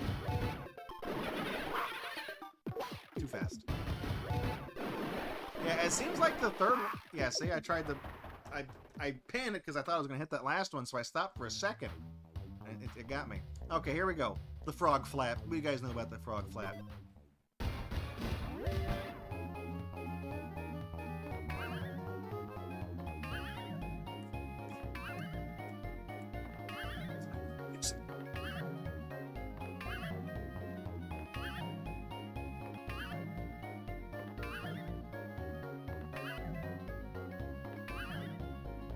Nintendo has a thing with like characters that like flap their hands like this.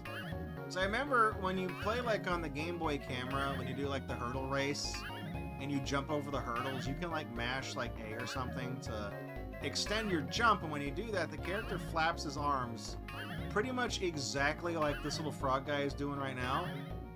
And I swear I've seen it somewhere else, too.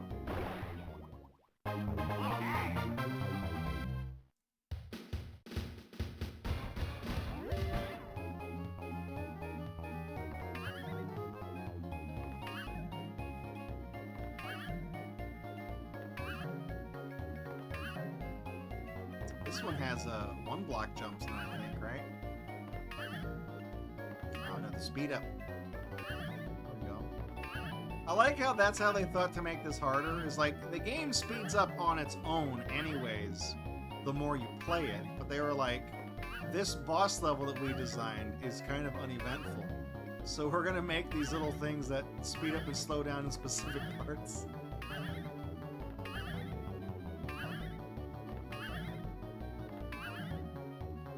It is right there. One block jump. Doink. The frog flat.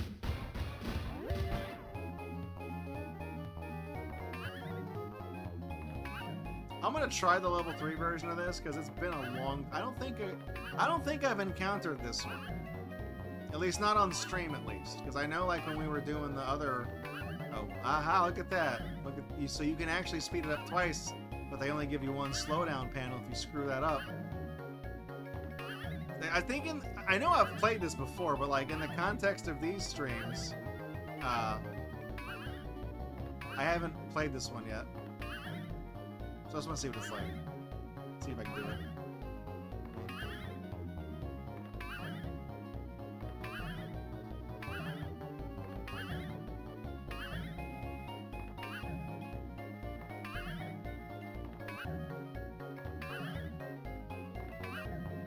Wasn't too hard. I could definitely see that one being hard because if you guys were keeping score yourselves, you would notice there's one more speed up panel than there are slowdown panels in that level. So, I mean, the speed up panel doesn't carry over to the next thing. It doesn't like make the game faster, but it does make the level faster to start with. So if you jump on both of the red panels at the beginning, there's only the one blue one, so it's always going to be one click faster than it should be. That's actually kind of a unique little twist, because this is the only game that actually speeds itself up like that.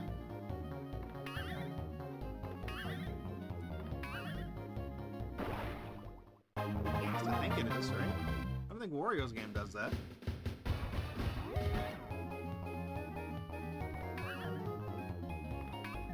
I don't need to keep playing this. I just want to see the third level one. We only need 5.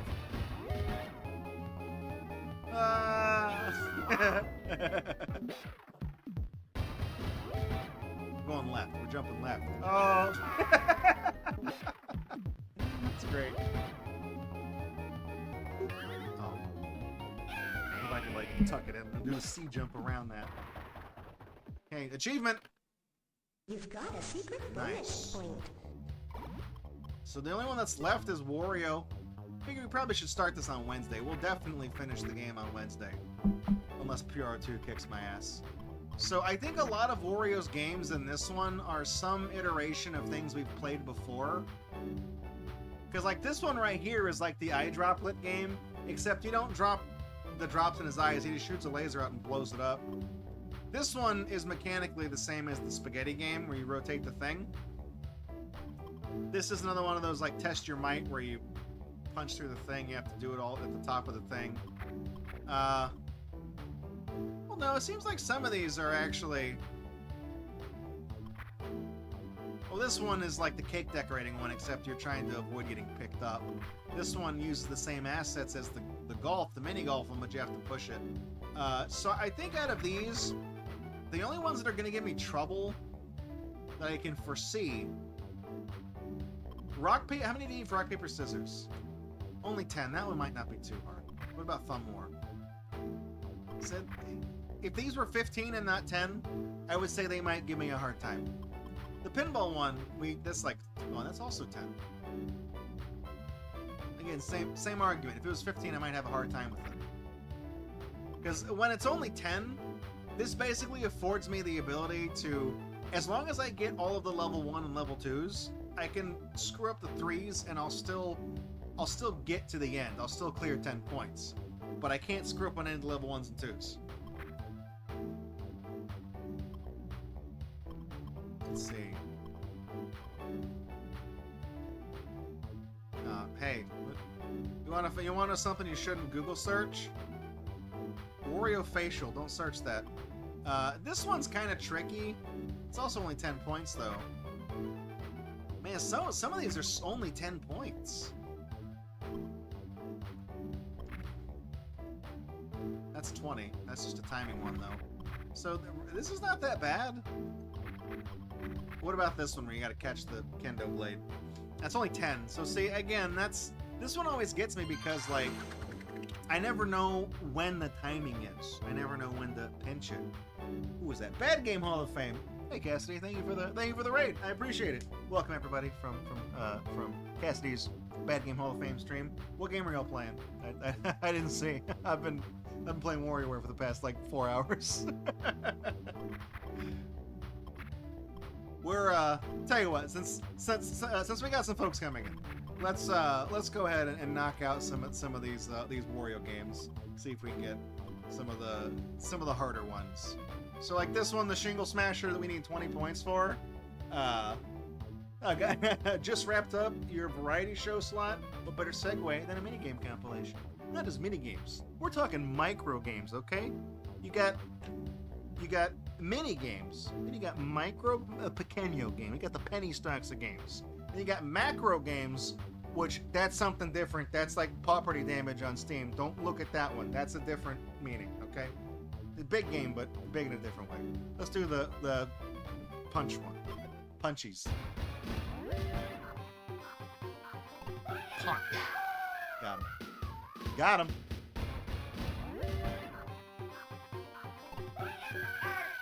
I like the sound effect. I like the inclusion of the karate sound effect on this one.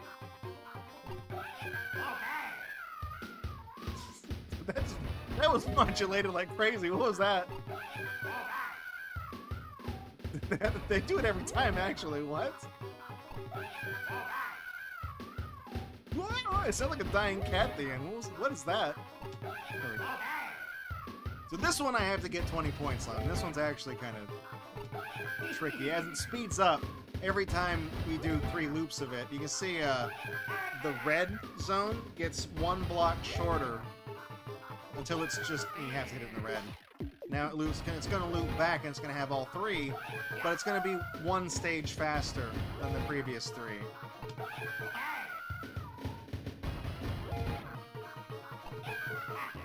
So you do easy, medium, and hard in every minigame. And then once you clear hard, it advances. Oh my god. It advances up 1 stage of speed. I botched that. It advances up 1 speed level and then sets you back at easy. This one I always have trouble with. This is like the 4th time we've played this minigame. Because it's in the game 3 other times. One of them is a guy who's like karate chopping a. Okay, I'm just gonna reset. He's like chopping a log, doing karate chop on a log. And then the other guy is like slashing bamboo with the samurai sword. And the other one is like a magical girl who turns into Beautiful Joe. And then there's this one. And they all have the same little power bar mechanic on the right-hand side. It is like functionally the same exact game. It's even the same graphic for the power meter. It's a little frustrating because it's like, I know you had to think of a lot of games to put in this for WarioWare, but I feel like doing it twice is okay. But doing it 4 times is a little bit egregious. I'm getting better at the time. I lied, no I'm not.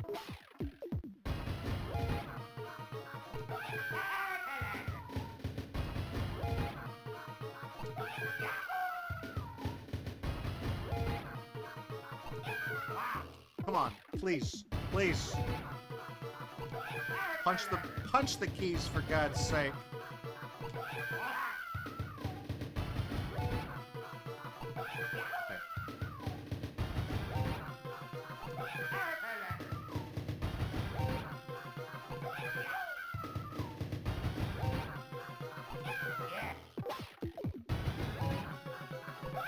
As long as I get this one.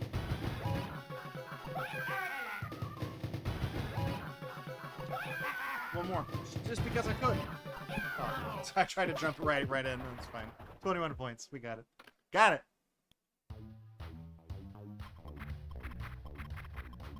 How many achievement points are we at?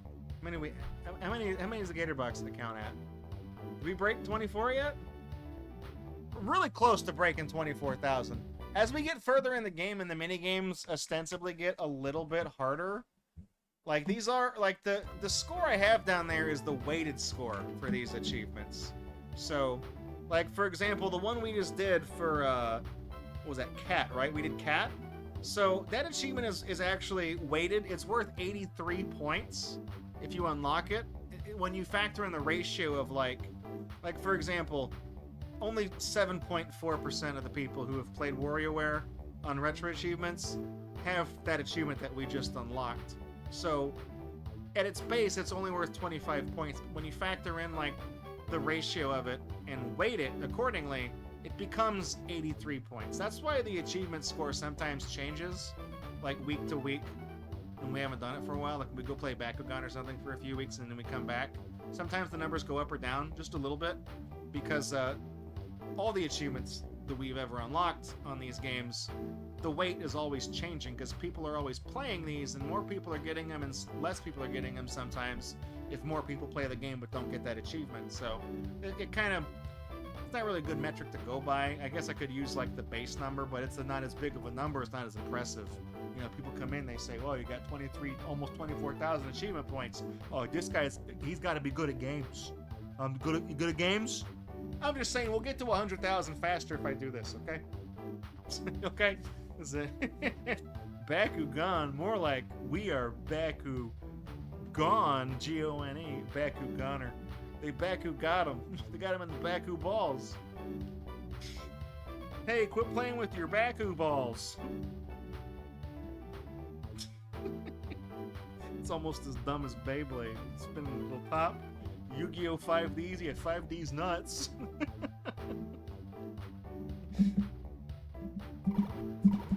Alright. So I figured, man, you could. Oh man, I just cut off on. Sorry, who did that? Who did I rip off on that? SNES, I'm sorry. I didn't mean to do that. That was very mean of me. Like I clicked it as you went over. I'm like, shit. You're not good at video games. You're fantastic at video games. Well, thank you. I appreciate it. See, it's got a, that bell curve, making it work for me. You know what I'm saying? I got 11,000 retro achievement points. No. I got 24. When weighted for rarity and skill, I got 24,000 achievement points. Whoa! Suddenly, that's like more than twice. That's twice as good. More than twice as good. Double more better. There you go. So that's what we got for WarioWare tonight. We will more than almost certainly. That's a sentence. We'll probably finish it Wednesday.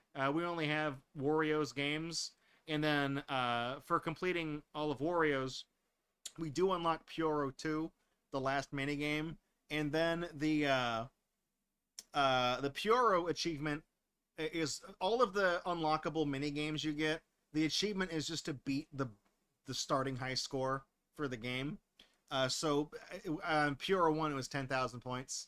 So I don't really know how Pyoro 2 differs from Pyoro 1. I have played it because on my physical cartridge I did unlock everything in this game and get everything a long time ago. But that was 22 years ago.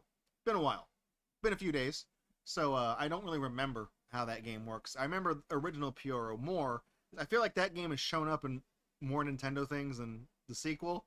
I don't know what the difference is. So we'll work on that. That'll be Wednesday, and we'll probably have time Wednesday. Depending on how much time is left. I don't know if we'll go straight to LSD Dream Emulator, or if I'll try to pick out a different game that maybe won't take as long. I don't know. I think LSD is kind of our fallback game because we've been kind of plugging away at it. And it has been a while since the last time we played it. So maybe I can, hop on in and do that. So that's Wednesday's stream. That starts at 7. Click that follow button. Where you on YouTube, it's like down over, it's down there. Hit that subscribe button. Click the bell to stay notified. It was on Twitch. There's like, follow is like down over here.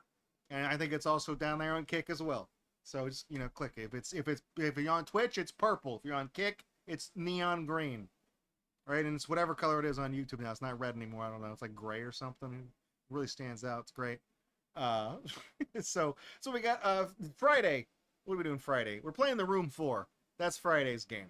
Because we did that last week, and of course we didn't finish it. So that's the Room 4. We might not even finish it Friday. I don't actually know, because it's kind of seems like a bigger game. We're making progress through it. It's hard to tell how much progress we're making in the Room 4, because the first 3 games, the chapters were delineated. You did the stuff in here, and then you go here. And then when you finish that, then you go here. You did that. The Room 4, we're kind of like putting multiple things. We're spinning multiple plates. We're going in this room, and we solve a couple puzzles there, and they'll give us the thing that we can go in the kitchen, and then put it in the stove and solve the puzzle with the gears and the hot coals and stuff like that. And then we'll finish up in the kitchen, but then we'll get something for a third room instead of going back to the one we were in a second ago. Then we go somewhere here, and then that loops back around to that and gives us something to open up a totally different room. You know what I mean? Like, so we're starting too many things, and I don't have a good barometer for exactly how much progress we're making. It's not as linear, which is good. I like the fact that it's more nebulous. It feels like there's more to do. It feels like it's a more expansive game, but it is really bad for keeping track of progress. I don't actually know how much longer we have, so we're doing that. So then the unbox is weird ramen flavors. I got some gross ones. I think Rocker sent in one of them. I got one of them on clearance, like a Walmart, and I don't. Maybe the third one came from an Ollie's. I don't actually know. So we'll do that. I'll get some hot water ready. I'll boil a whole pot of it or something, and we'll make some ramen, and then we'll let that. I feel like we should probably do like a weird kind of like a double unbox, because I'm gonna put the hot water in with the ramen, but it has to cook. So I feel like we'll do that, and then we'll just put those aside, and we'll spin the Prize-O-Matic for like a big prize or something, and then we'll fuck around with whatever we get out of the Prize-O-Matic. And by the time I'm done making fun of a Kinder Egg that's been in there for 7 years, then the ramen will probably be ready, and we can do the ramen, right? Then we'll just, we'll start one thing, do that, and go back. We'll treat the unbox like the Room 4. We'll start here, then we'll do something else, and then we'll double back around to finish what we started, okay? So it's really hard to talk about the progress in Gator Runbox because it's not linear.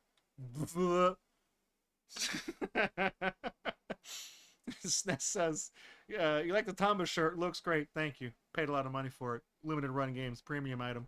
I always wonder if platformer mascots hang out in a lounge and just wait to get a call from their agent. Do you ever write memoirs and think to yourself, why am I writing memoirs at 2:26 a.m.? That's not you, I don't think. Nor is it me. I've thought about it. Sometimes I work on, like, maybe not 2:26. I'm usually in bed. These days, I'm usually in bed by then. But I do, I do work on, like, journals and blogs and things like that. Stuff I care about that probably nobody reads. Anyways, that's all I got for you on the stream tonight. Thank you for coming out. I really appreciate it. We're finishing WarioWare on Wednesday, and then playing some LST Dream Emulator to make a little more progress there. We're cracking away at eventually completing one playthrough of the game, just a little bit at a time. So we'll see how many dreams we get. I don't know. We won't let our dreams be memes. And then Friday, the Room 4, weird ramen flavors. Be there, or be square, or be a different shape. I don't actually care. It's Pride Month now. You can be whatever shape you want to be. It's fine. So, thanks for coming out.